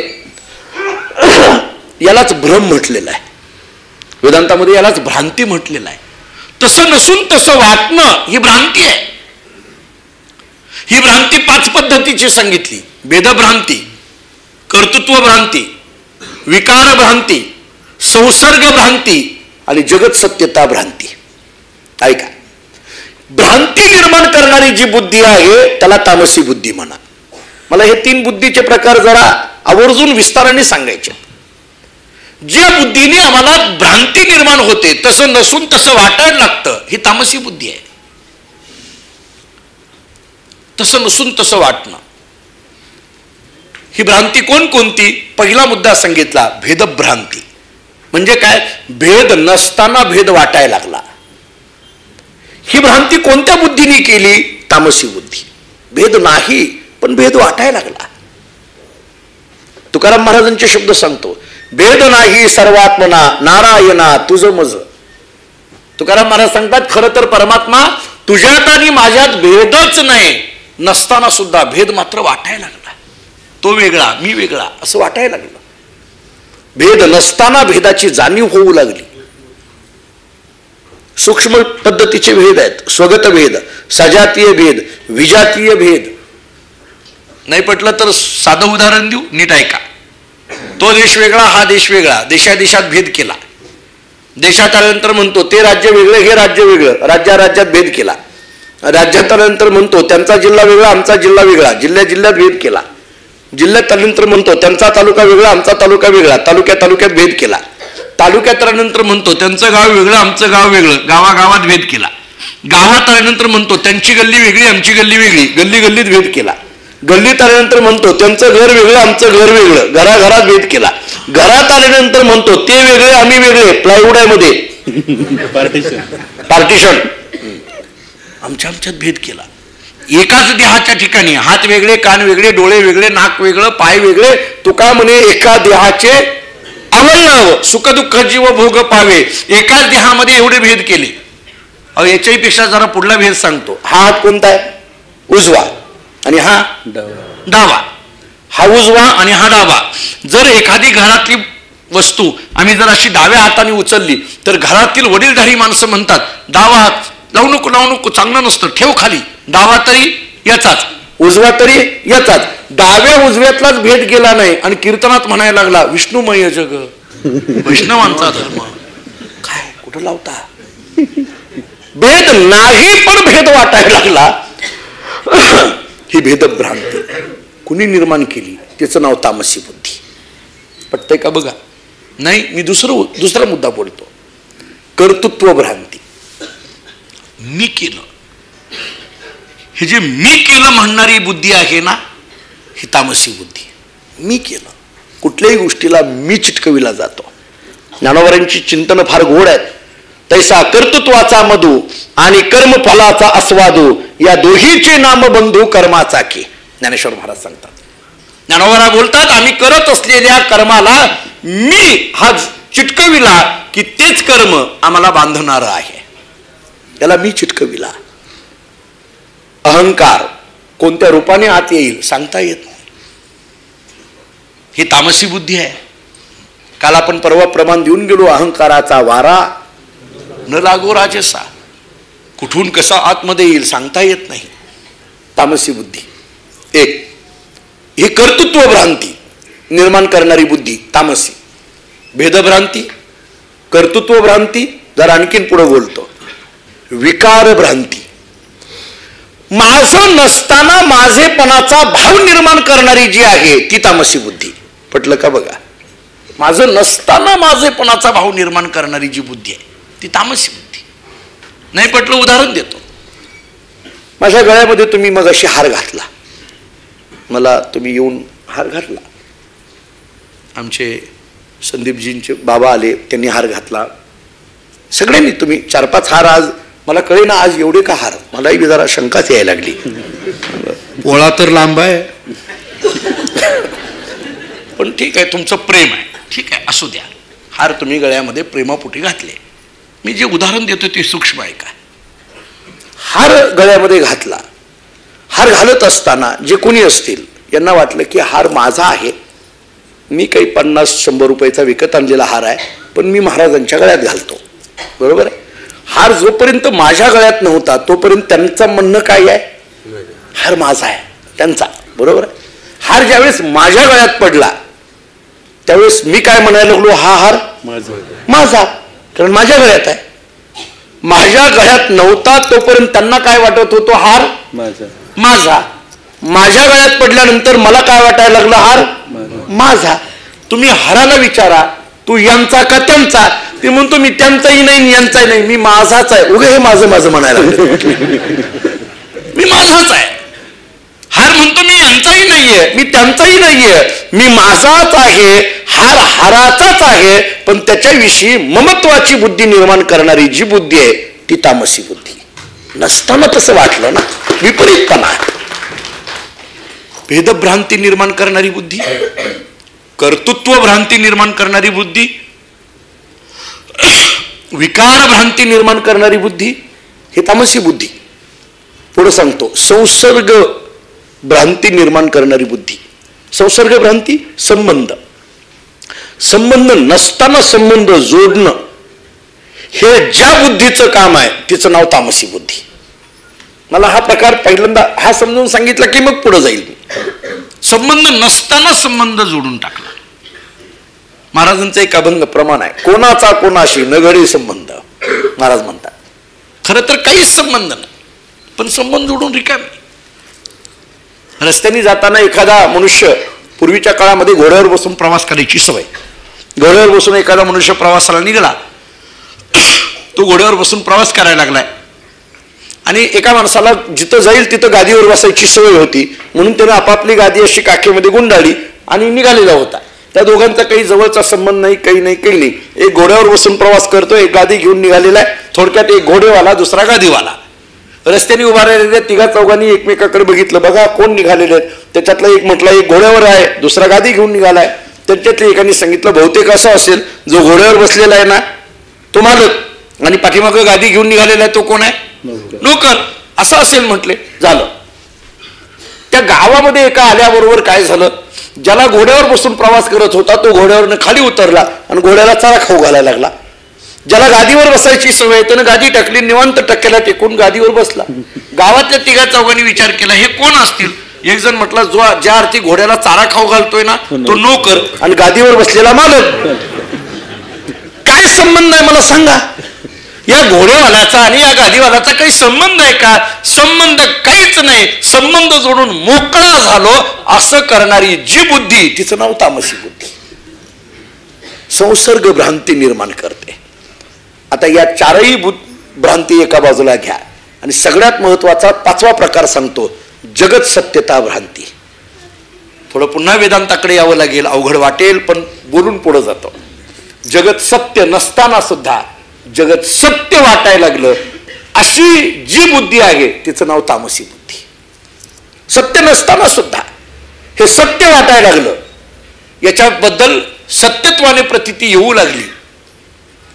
आमच्या गुरुजी पाठशाळेमध्ये असताना आम्हाला सांगायचे, आमचे गुरुवरी भाऊ, जगाकडे जो सत्यत्व बुद्धीने पाहतो त्याला संसारिक म्हणा, जगाकडे जो विरक्त बुद्धीने अनित्यत्व बुद्धीने पाहतो त्याला विरक्त म्हणा, जगाकडे जो मिथ्यात्व बुद्धीने पाहतो त्याला ब्रह्मज्ञानी म्हणा, आणि जगाकडे जो परमात्म बुद्धीने पाहतो त्याला भगवत भक्त म्हणा. ही तत्वज्ञानाच्या प्रक्रिया. सत्यत्व बुद्धीने पाहणं, अनित्यत्व बुद्धीने पाहणं, मिथ्यात्व बुद्धीने पाहणं आणि परमात्म बुद्धीने पाहणं. बुद्धी नाही, सत्यत्व बुद्धीने पाहिलं. जगाकडे सत्यत्व बुद्धीने जो पाहतोय तो संसारिक आहे आणि याची जी बुद्धी आहे ती तामसी. तसं नसताना तसं वाटायला लागलं. तसं नसताना त्या पद्धतीचा भ्रम निर्माण करणारी जी बुद्धी आहे ती तामसी बुद्धी आहे. आणि म्हणून या तामसी बुद्धीने काय केलं? मोह निर्माण केला. या तामसी बुद्धीने काय केलं? विकल्प निर्माण केला. या तामसी बुद्धीने काय केलं तर विपरीतता तसं नसताना तसं जाणवायला लागली. ही जी पहिली बुद्धी ती तामसी बुद्धी. पुढचा विचार सांगितला राजसी बुद्धी. काय आहे राजसी बुद्धीचं चिंतन? राजसी बुद्धीबद्दल बोलत असताना ज्ञानेश्वर महाराज असं सांगतात की धर्म आणि अधर्म याचा निवाडा न करणारी जी बुद्धी आहे तिचं नाव राजसी बुद्धी. ऐका, कर्तव्य आणि अकर्तव्य याचा निवाडा न करणारी जी बुद्धी आहे ती राजसी बुद्धी. तुम्ही तामसी आणि राजसी मधला सूक्ष्म फरक लक्षात घ्या. अधर्मालाच धर्म म्हणणारी बुद्धी तामसी आणि धर्म काय ना अधर्म काय कळतच नाही राजसी. हा सूक्ष्म फरक आहे. तामसी आणि राजसी मधला अगदी बेसिक फरक ज्याला म्हटलं जाईल तो हा आहे. जगामध्ये एक वर्ग असा आहे की तो खोट्यालाच खरं समजायला लागला आणि जगात दुसरा वर्ग असा आहे की त्याला खरं काय खोटं काय दोन्ही कळेना. एक वर्ग मात्र खोट्यालाच खरं समजून हा पुढे प्रवासाला निघाला, हा तामसी आहे. आणि दुसरा वर्ग असा आहे की त्याला खरंही माहीत नाही आणि खोटंही माहीत नाही, त्याला निवडच करता येत नाही. अशी निवड न करणारी जी वृत्ती आहे, जी बुद्धी आहे, याला राजसी बुद्धी म्हणा. माहीत नाही, कळत नाही. उदाहरण पुष्कळ दिली याला. दूध बगळ्याच्या समोर ठेवलं, त्याला पाणीही कळत नाही, दूधही कळत नाही. बगळ्याचं उदाहरण दिलं ज्ञानोबारांनी. त्याला कळत नाही, त्याला निवडण्याची बुद्धी नाही. ही जी बुद्धी म्हणजे याला निवड कळत नाही, निवड न करणारी जी बुद्धी आहे तिला राजसी म्हणा. आणि आरोप करणारी जी बुद्धी आहे त्याला तामसी म्हणा. आलं का लक्षात? बघा आता, आरोप करणारी जी बुद्धी आहे ती तामसी आहे आणि याच्यातला फरकच न कळणारी बुद्धी आहे ती राजसी आहे.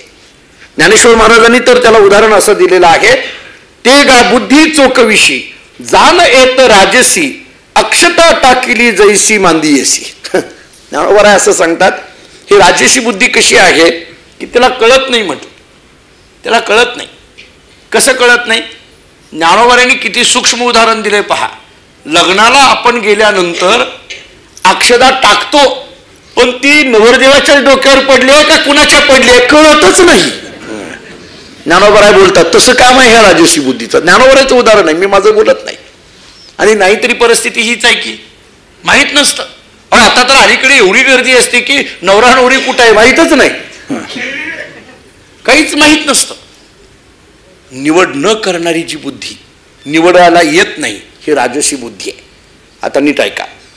आरोपित असणारी बुद्धी तामसी, निवड न करणारी बुद्धी राजसी. आणि आता सात्विकी बुद्धीचा विचार तिसरा सांगताना असा सांगितलाय की धर्म काय आणि अधर्म काय हे ज्या बुद्धीला कळतं आणि अधर्माचा त्याग करून धर्मपरायणामध्ये जी रत राहते तिचं नाव सात्विकी बुद्धी. असा तीन बुद्धीचं चिंतन ज्ञानोबारांनी आमच्या समोर ठेवलं. धर्म काय अधर्म काय हे चांगलं कळत आहे. सात्विकी बुद्धीबद्दल बोलत असताना याच्यातलं पुण्यकर्म काय, याच्यातलं पापकर्म काय हे चांगलं आहे. करायचं काय आहे आणि न करायचं काय आहे हे ज्या बुद्धीला कळतं ती सात्विकी. सोप्या शब्दामध्ये सांगू,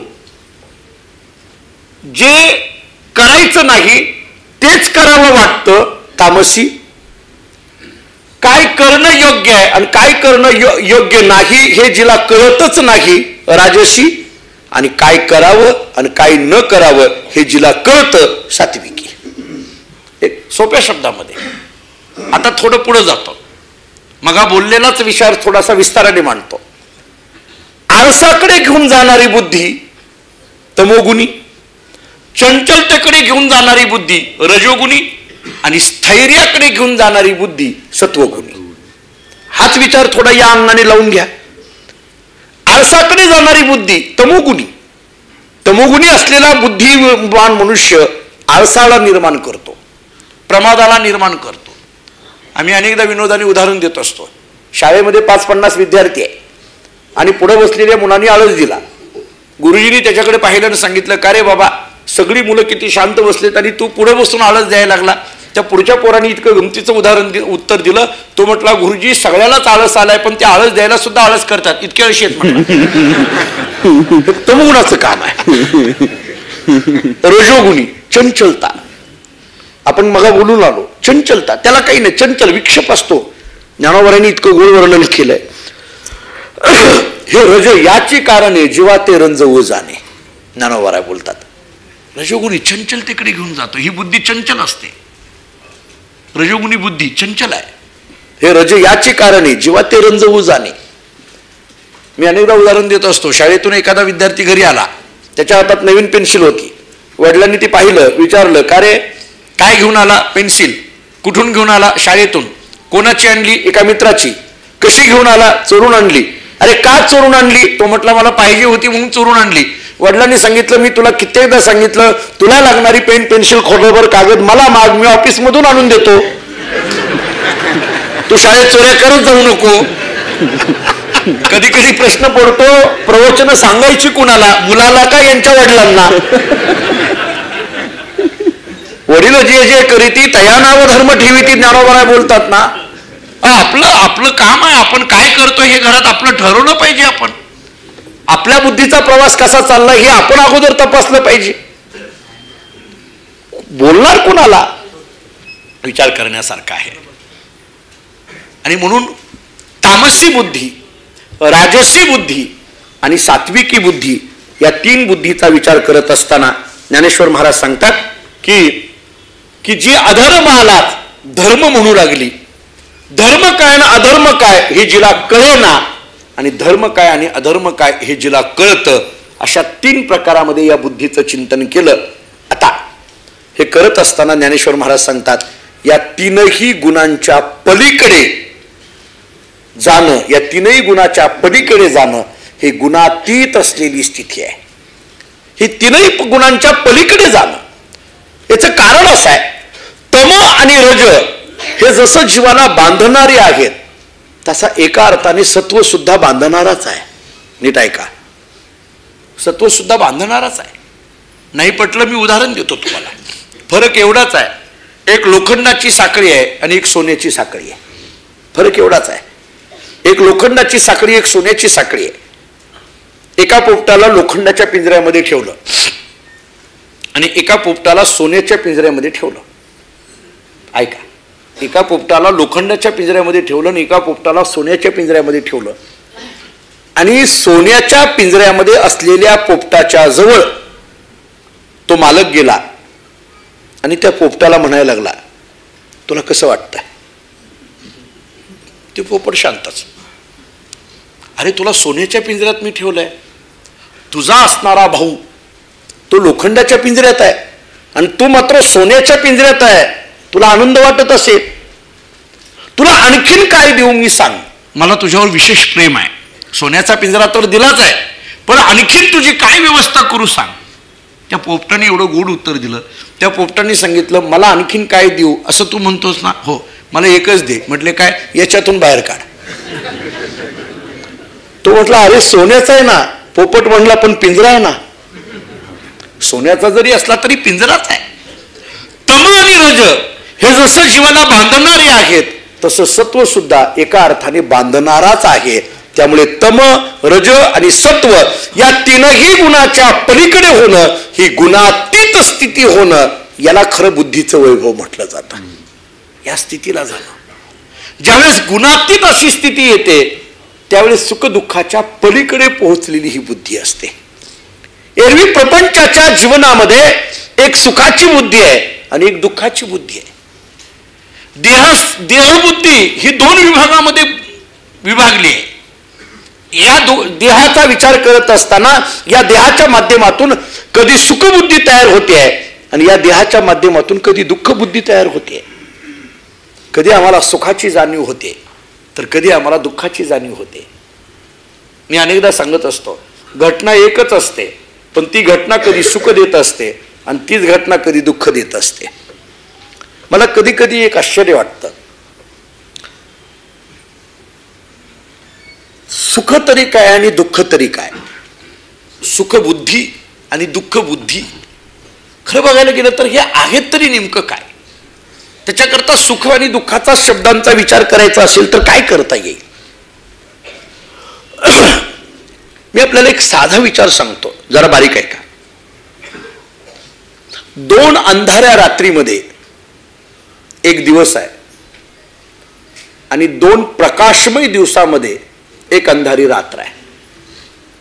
पटतंय का बघा? दोन अंधाऱ्या रात्रीमध्ये एक प्रकाशमय दिवस आहे आणि दोन प्रकाशमय दिवसामध्ये एक अंधारी रात्र आहे. माझं वाक्य तिथंच आहे, मी काही फार अवघड बोलतोय अशातला भाग नाही. पण दोन अंधाऱ्या रात्रीमध्ये एक प्रकाशमय दिवस आहे.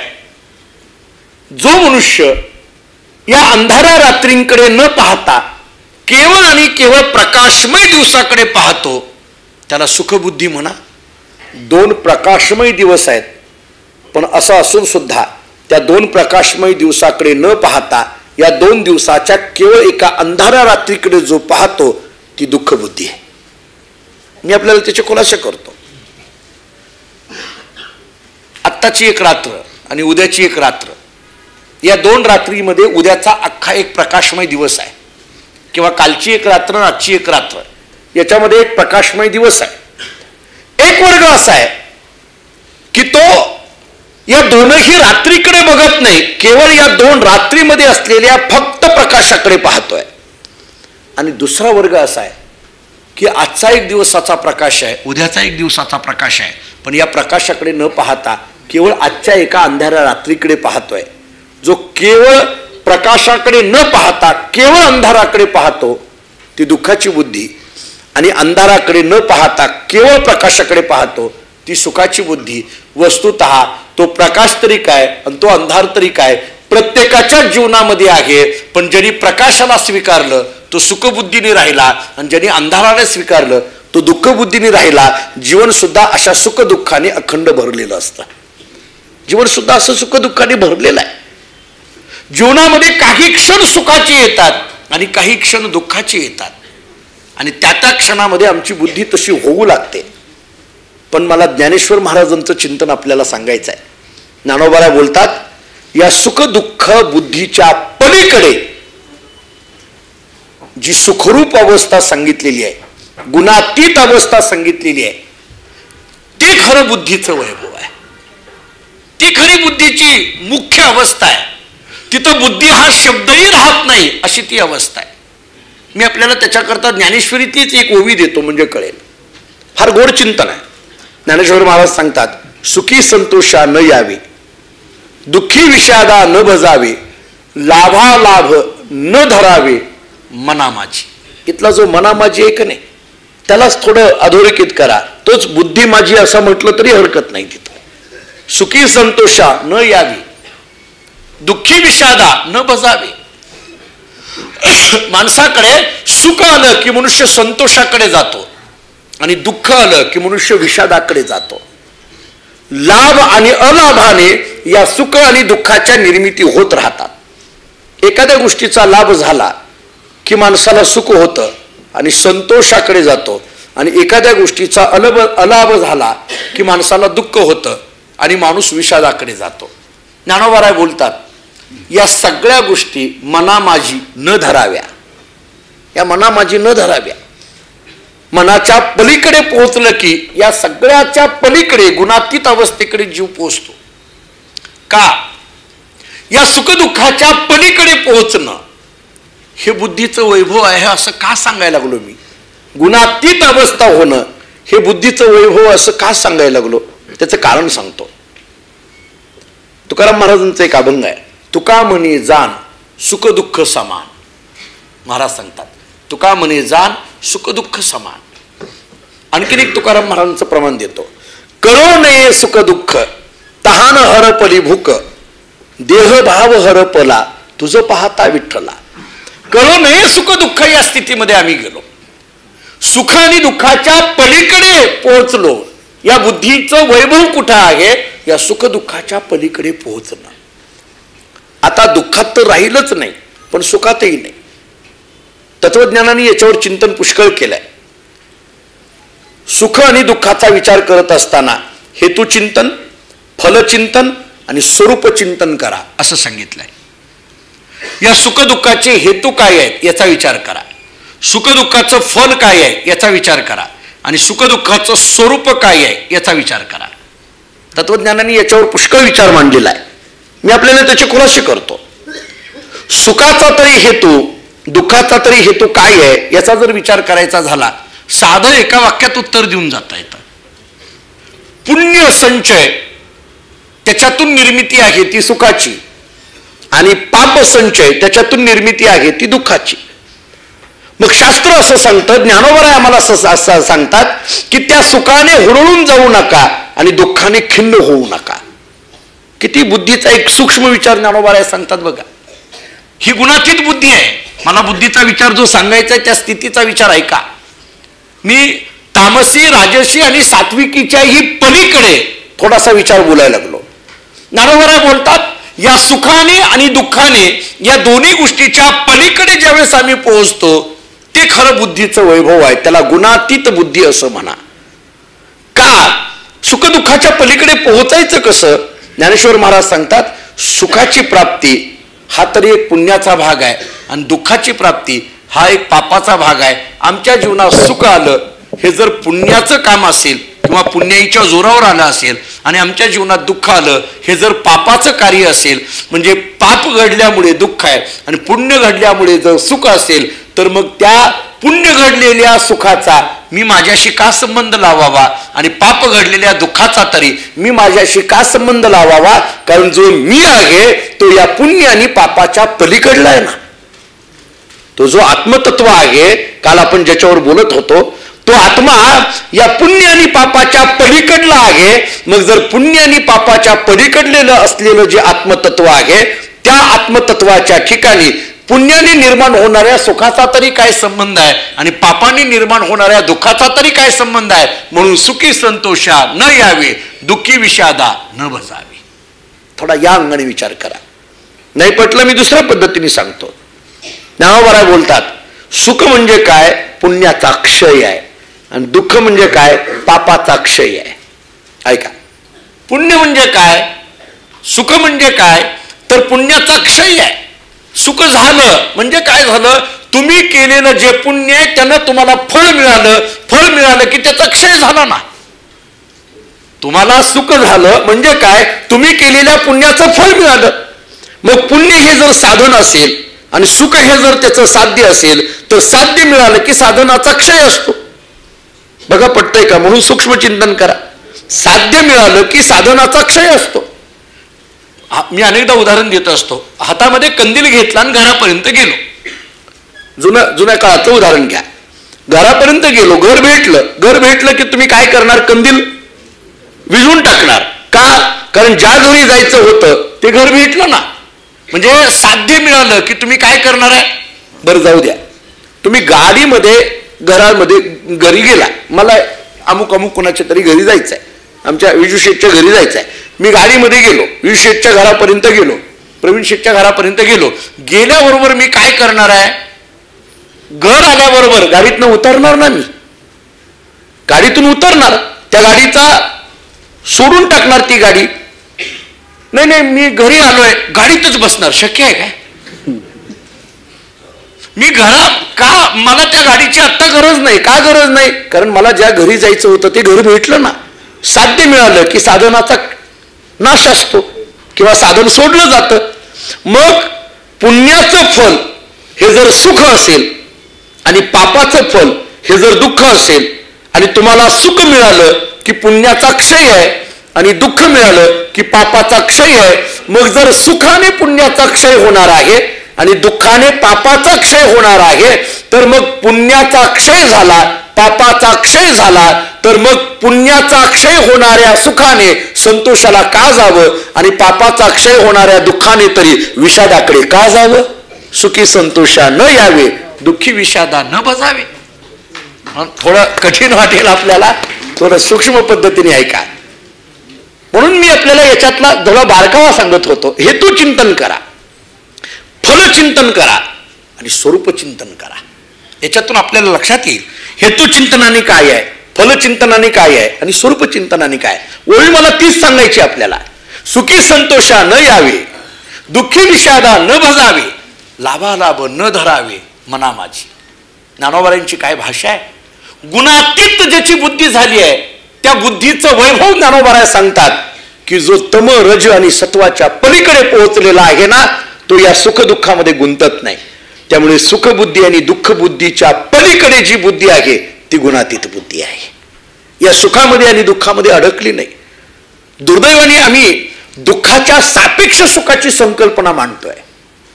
ऐका, मी तर अनेकदा असं म्हणत असतो, दुःख जसं माणसाला त्रासदायक आहे तसं सुख सुद्धा त्रासदायकच आहे. माझं बोलणं खटकेल जरा तुम्हाला. दुःख जसं त्रासदायक आहे तसं सुख सुद्धा त्रासदायकच आहे. माझे वडील एक उदाहरण देत असतात नेहमी. दादा कीर्तनात ते उदाहरण असं देत असतात, मुलगा झाला सुखाचं का दुःखाचं? मोकळ्या मनाने बोला, आजच बोलायचं आहे, उद्या काही इथं आपल्याला बसायचं नाही, काही नाही. मुलगा झाला सुखाचा का दुःखाचा? सुखाचा. गावभर पेढे वाटतो आपण, घ्या मुलगा झाला, मुलगा झाला. आम्हालाही येतात पेढे, घ्या मुलगा झाला. मुलगा झाला सुखाचं. मुलगा मोठा झाला, लाथा मारायला लागला. आता बोलत नाही मी. सुखाचं का दुःखाचं? विचार कर. आज परिस्थिती नाही तरी याच्यापेक्षा वेगळी आहे का? आपला मुलगा आपलं ऐकेलच असं काही सांगता येतं का? कधी कधी आज आम्ही प्रत्येकाच्या घरी गावागावाने जातो, आम्हाला अशी अनेक घरं भेटतात. त्या माता पित्याच्या डोळ्यातले अश्रू बघितल्यानंतर वाईट वाटायला लागतं. मी एकच वाक्य बोलेन. आपण मोठी ज्येष्ठ मंडळी आहात, काही तरुण मंडळी इथं आहेत. आपण कोणत्याही मुलांनी एक स्वतःला स्वतःची परीक्षा घ्यायची की मी चुकलो असं कधी ठरवायचं. माझी चूक कारण आधीकडे चूक मान्य करायला तयार नाही कुणी. आज घराघरात परिस्थिती अशी आहे, तू चुकला असं म्हटलं की ते चूक मान्य करायलाच तयार नाही. मुलाला जर आपण म्हटलं तू चुकला तरी ते मान्य करायला तयार नाही. बायकोला आपण म्हटलं तू चुकली तरी ती बायको मान्य करायला तयार नाही. आज घरातली परिस्थिती अशी आहे. त्यामुळे आपणच आपल्याला कधीतरी तपासायचं. मुलांना विचार करायचं की आपण चुकलो हे कधी ठरवायचं. आपल्यामुळे जर आई वडिलाच्या डोळ्यात पाणी आलेलं असेल तर नक्की ओळखायचं की आपलं चुकलंय काहीतरी. आपल्यामुळे जर आई वडील रडत असतील, दुःखाने रडत असतील तर ठरवायचं.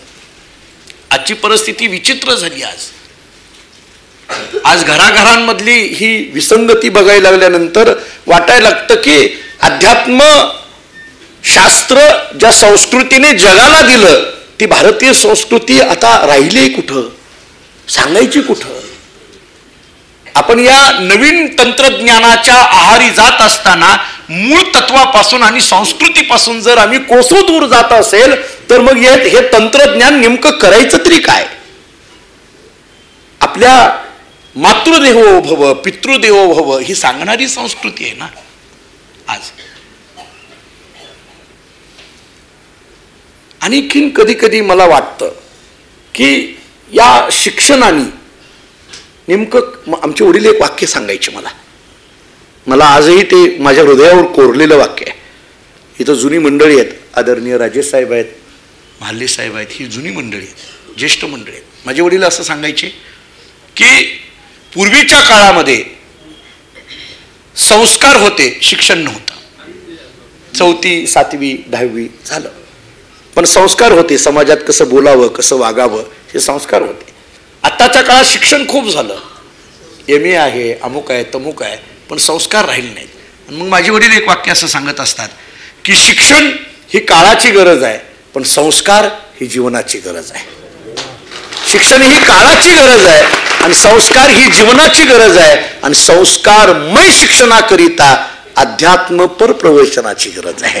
त्याच्याशिवाय होत नाही. संस्कारमय शिक्षण त्याच्याशिवाय मिळणार नाही. आणि म्हणून मी थोडंसं आपल्याला त्याच्यातले काही बारकावे सांगण्याचा प्रयत्न करायला लागलो. सुख आणि दुःखाचा विचार केल्यानंतर प्रपंचातलं सुख एरवी जर म्हणायला गेलो तर एक पद्धतीने ते दुःखाला जन्म देणार आहे ना. मुलगा झाला हे सुखाचं आहे, पण तो मुलगा आई वडिलांना सांभाळेना हे झालं ना दुःख. या सुखाने दुःखाला जन्म दिला ना. ज्ञानेश्वर महाराजांनी दिलेलं वर्णन सांगतो, नीट ऐका.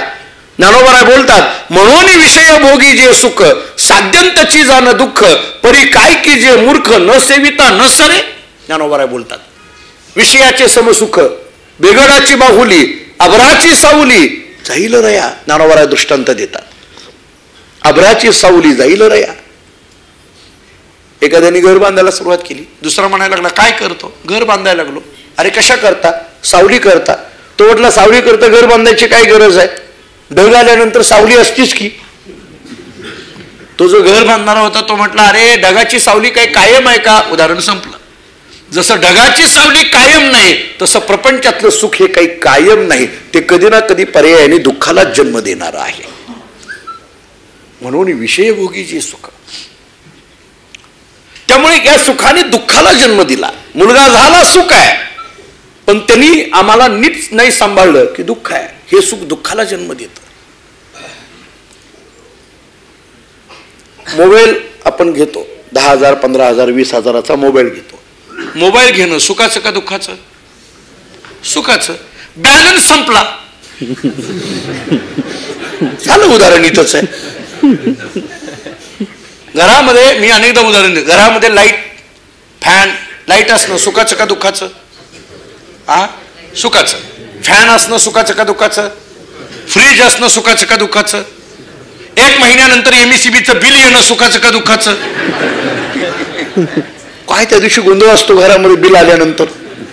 बंद करा, फॅन बंद करा, लाईट बंद करा, फ्रीज बंद करा, एसी बंद करा. त्याच दिवशी दुसऱ्या दिवशी पुन्हा सुरू. सुख ह्या दुःख. म्हणून प्रपंचातलं सुख एक पद्धतीचं दुःखच आहे. मग एक काम करा, ज्ञानेश्वर महाराज सांगतात, या सुखाने संतोषा न यावी, होणाऱ्या दुःखाने विषादा न यावी. विषाद करू नका. या सुख आणि दुःखाच्या पलीकडे पोहोचा. याचा अर्थ काय, सुखाने संतोषाच्या दृष्टीने आणि दुःखाने विषादाच्या दृष्टीने प्रवास न करता या सुख दुःखाच्या पलीकडे म्हणजे संतोष आणि विषादाच्या ही पलीकडे जी बुद्धी आम्हाला घेऊन जाते ना, ती गुणातीत असलेली बुद्धी आहे. आणि म्हणून मी त्याचं चिंतन करत होतो, अरे सुख तरी काय आणि दुःख तरी काय. आमच्याकडून होणारं जे पुण्य आहे ते पुण्य म्हणजे सुख असेल आणि आमच्याकडून होणारं जे पाप आहे म्हणजे दुःख असेल, तर मग त्याचा मी का विचार करावा. एक, सुख मिळालं म्हणजे पुण्याचा क्षय आहे आणि दुःख मिळालं म्हणजे पापाचा क्षय आहे. जर मग पुण्याने सुखाने पुण्याचा क्षय होत असेल तर पुण्याचा क्षय करून देणाऱ्या सुखाने संतोषा का यावे आणि पापाचा क्षय करणाऱ्या दुःखाने विषादा का जावे. का जायची गरज आहे. फलचिंतन करा. आणि तिसरा मुद्दा सांगू, स्वरूप चिंतन करा. सुखाचं स्वरूप काय आणि दुःखाचं स्वरूप काय. सुखाचं स्वरूप प्रसन्नता आहे आणि दुःखाचं स्वरूप अप्रसन्नता आहे. आणि जर प्रसन्नता आणि अप्रसन्नता हे जर मनावर अवलंबून असेल तर मग मी का धरावे त्याच. हे सगळे जर मनावर अवलंबून असेल तर त्याचा विचार मी करायची गरज नाहीये. आणि म्हणून सुखी संतोषा न यावी, दुःखी विषादा न भजावे, लाभालाभ न धरावे मना माझी. या स्थितीमध्ये जाणं ही गुणातीत असलेली बुद्धी आहे. रामायणामध्ये अध्यात्म रामायणातला एक दाखला देतो. काय झालं, राम लक्ष्मण सीता हे तिघजण वनवासाला निघाले. मला जिथं बोलायचंय तिथं घेऊन जातो, सूक्ष्म ऐका. आणि निघाल्यानंतर बाहेर पडले. पहिलाच मुक्काम ज्या त्या गुहकाच्या घरी होता, पहिला मुक्काम. मग ते आपण रामायणामध्ये पाहतो. मग काय झालं, ते आता राजवाडा सोडून हा पहिला मुक्काम होता. त्याला आनंद झाला की माझे राजे माझ्या घरी आज मुक्काम करणार आहेत, पण शेवटी तो गरीबच ना, काय करणार बिचारा. त्यांनी काय केलं, तिथं हंतरायला काही त्याच्याकडे नाही, मग ते पाचोळा सगळा गोळा केला आणि त्याचीच जणू काही गादी तयार केली आणि त्याच्यावर झोपायला सांगितलं. राम आणि सीता शांतपणे पडले. रात्रीची वेळ होती. लक्ष्मणजी जागेत. आपल्याकडे लक्ष्मणाचं चरित्र कधीतरी स्वतंत्र आपण ऐकण्यासारखं आहे. 14 वर्ष मी लक्ष्मणाबद्दल तर अनेकदा असं सांगत असतो, ज्याचं सगळीकडे लक्ष आहे त्याचं नाव लक्ष्मण, ज्याच्या सगळं लक्षात राहतं त्याचं नाव लक्ष्मण. 14 वर्ष जागा आहे ना लक्ष्मण, झोप नाहीये त्यांना. लक्ष्मणजी जागे होते असे. तो गुहक आला लक्ष्मणाच्या जवळ आणि चर्चा सुरू झाल्या. आता 2 माणसं एके ठिकाणी आल्यानंतर घटना कालचीच होती आणि आज लगेच तर इथं मुक्कामाला आहेत, चर्चा अद्वा तद्वात चालणार. त्या गुहकाने त्याच्या बुद्धीप्रमाणे सांगितलं, काय करावं त्या कैकेयीला. किती दुष्ट बुद्धीची ती कैकेयी आहे. त्या कैकेयीनं एवढ्या चांगल्या रामाला वनवासाला पाठविलं. सीतेला कधी बाहेरचं माहीत नाही, त्या बिचारीला आज बाहेर झोपावं लागायला लागलंय. आणि किती दुःख या रामसीतेला होत आहे. तिला सुख होत असेल पण यांना किती दुःख होत आहे आणि यांचे असे त्रास बघून आपल्याला किती दुःख होत आहे. तो गुहक बोलायला लागला. लक्ष्मणाने दिलेलं उत्तर माझ्या विषयाच्या संबंधाने नीट ऐका. लक्ष्मणाने सांगितलं, गुहका हे बोलू नकोस. ही जी याच्यामुळे सुख आणि त्याच्यामुळे दुःख अशी भाषा तू तुझ्या मुखातून बोलू नको. कारण सुखस्य दुःखस्य न कोपी दाता. लक्ष्मणाचे शब्द ऐका. सुखस्य दुःखस्य न कोपी दाता परो ददाति इति कुबुद्धी रेषा अहम करोमि इति व्रताभिमानाः स्वकर्म सूत्र ग्रथितो हि लोकाः. अध्यात्म रामायण सांगतात. व्यासांचा श्लोक आहे हा, लक्ष्मणाच्या मुखात आहे. लक्ष्मण सांगतो, सुखस्य दुःखस्य न कोपी दाता. या जगामध्ये सुखाचा आणि दुःखाचा नकोपी दाता. यांनी सुख दिलं आणि यांनी दुःख दिलं असं नाहीच. सुखस्य दुःखस्य नकोपी दाता परो ददाति इति कुबुद्धी रेषा. याच्यामुळे मला दुःख झालं हे म्हणणं म्हणजे एक पद्धतीची कुबुद्धी आहे. ऐका किती गोड विचार आहे. याच्यामुळे मला दुःख झालं हे म्हणणं सुद्धा एक कुबुद्धी आहे. मग अहम करोमि इति व्रताभिमानाः. मी करायला लागलो हे म्हणणं तर व्रताभिमान आहे. मग हे सगळं घडलं कशामुळे? स्वकर्म सूत्र ग्रथितो हि लोकाः. ज्याचं जसं कर्म असेल तसं तसं त्याला भोगावं लागतं. त्याची कोणावरही आपण याच्या कोणावरही परिणाम सारायचा नसतो, कोणावरही त्याचा हक्क दाखवायचा नसतो. हे त्याच्यामुळे झालं, हे याच्यामुळे झालं हे म्हणायचं नाही. हे त्याच्यामुळे झालं याच्यामुळे झालं हे म्हणणं ही एक पद्धतीची कुबुद्धीच आहे. ज्याला जे झालं त्याच्या कर्माची ती फळं आहेत आणि मग फळ हे भोगल्याशिवाय कर्म संपणार नाही. या स्थितीमधून जाणं यालाच म्हणायचं गुणातीत असलेली बुद्धी. या स्थितीतून जाणं याचा मला माझ्या पद्धतीने मी केलेल्या कर्माची फळं आहेत आणि ते भोगावी लागणार आहेत. त्याच्या पलीकडे पोहोचणं, या कर्माच्या पलीकडे कर्म या स्थितीमध्ये जाणं ही खरी जी गुणातीत असलेली बुद्धी आहे. आणि मग तामसी बुद्धी, राजसी बुद्धी, सात्विकी बुद्धी. तामसी बुद्धी अधर्माला धर्म म्हणते. राजसी बुद्धी अधर्म काय आणि धर्म काय याची जाणीव होऊ देत नाही. सात्विकी बुद्धी धर्म काय आणि अधर्म काय याची जाणीव करून त्या पद्धतीने मार्गाला चालायला लावते. आणि तामसी, राजसी आणि सात्विकी या तीनही बुद्धीच्या पलीकडे एक गुणातीत बुद्धी आहे की जी गुणातीत बुद्धी परमतत्वाचा साक्षात्कार करून देते. आता परमतत्वाच्या साक्षात्काराकरता लागणारी ही जी गुणातीत असलेली जी बुद्धी आहे ही बुद्धी जर मिळवायची असेल तर काय करा? भैयाजी महाराज सांगतात, जर गुणातीत बुद्धी व्हायची असेल तर त्याच्याकरता एकच मार्ग आहे, प्रार्थना. बुद्धी आणि प्रार्थना. बुद्धी गुणातीत करायची आहे ना, त्याच्याकरता प्रार्थना नावाचा मार्ग आहे. मी बुद्धी व्याख्या, बुद्धीचे प्रकार आपल्याला सांगत होतो. आता असं आहे, बुद्धी गुणातीत होणं याच्याकरता प्रार्थनेची गरज आहे, मान्य. आता आणखीन याच्यातला एक पुढचा टप्पा सांगतो. आता असं आहे, एकदा बुद्धी गुणातीत झाली, गुणातीत होणं म्हणजे काय? ज्ञानाची अवस्था. बुद्धी गुणातीत होणं, गुणातीत या शब्दाचा अर्थ आहे ज्ञान.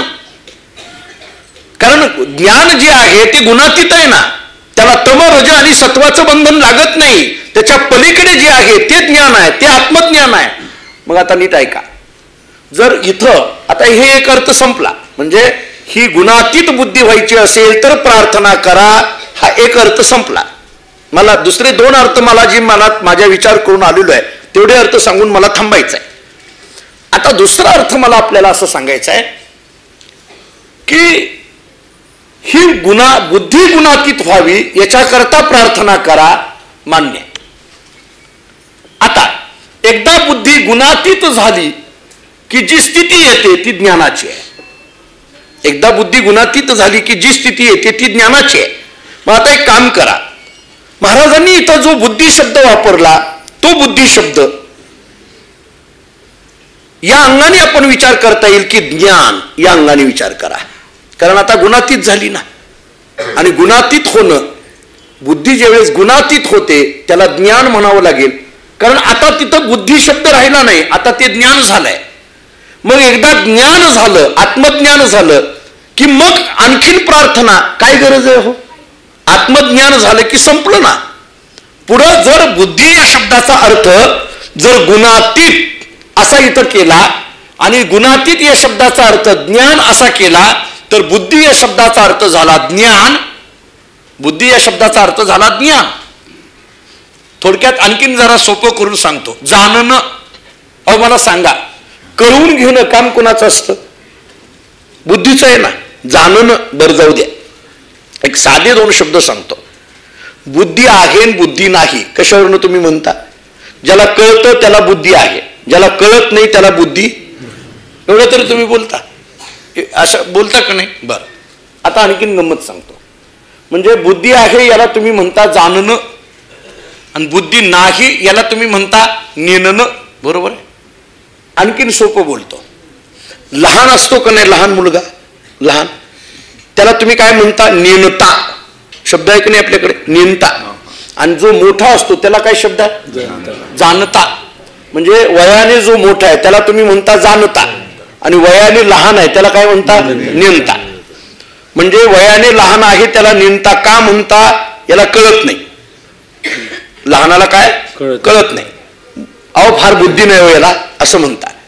वयाने मोठा आहे त्याला तुम्ही म्हणता जाणता, काय कळतं, म्हणजे त्याला काय आहे? बुद्धी आहे. बरोबर आहे? म्हणजे बुद्धी आहे मोठ्याला, बुद्धी नाही लहानाला, बुद्धी आहे जाणता, बुद्धी नाही नेमता. कीर्तनामध्ये, आता हे प्रवचन आहे पण कीर्तनामध्ये सगळेच असतात. जसं प्रवचनात तुम्ही आहात तसे सगळेच. मला राजेंनी मग विचारलं, म्हणजे तुम्ही कीर्तन करता माहीतच नाही. म्हटलं हो मी करतो कीर्तन, मुळात कीर्तनच मुळात करतो. अनेक आपली परंपराच आहे आमच्याकडे. राजेसाहेब कीर्तनामध्ये लहानही असतात आणि मोठीही असतात. कीर्तनामध्ये सगळेच असतात. लहान असतात ते कोण आहेत? नेमते. बरोबर आहे? आणि मोठे असतात ते कोण आहेत? जाणते. लहान नेमते त्यांना बुद्धी नाही, जाणते त्यांना बुद्धी आहे. कीर्तनात काय असतंय? मध्ये मध्ये भजन असतंय, विठ्ठल विठ्ठल भजन. आता इथं काही नाही प्रवचनात, पण कीर्तनात भजन असतंय. आम्ही मध्ये मध्ये विठ्ठल विठ्ठल भजन केलं की विठ्ठल विठ्ठल भजन केलं की टाळी वाजवायची म्हणायचं असतं. ती जी लहान लहान असतात ना ती लगेच टाळी विठ्ठल विठ्ठल विठ्ठल अशी टाळी वाजवतात, कळत नाही त्यांना. आणि जी जाणतेत का नाही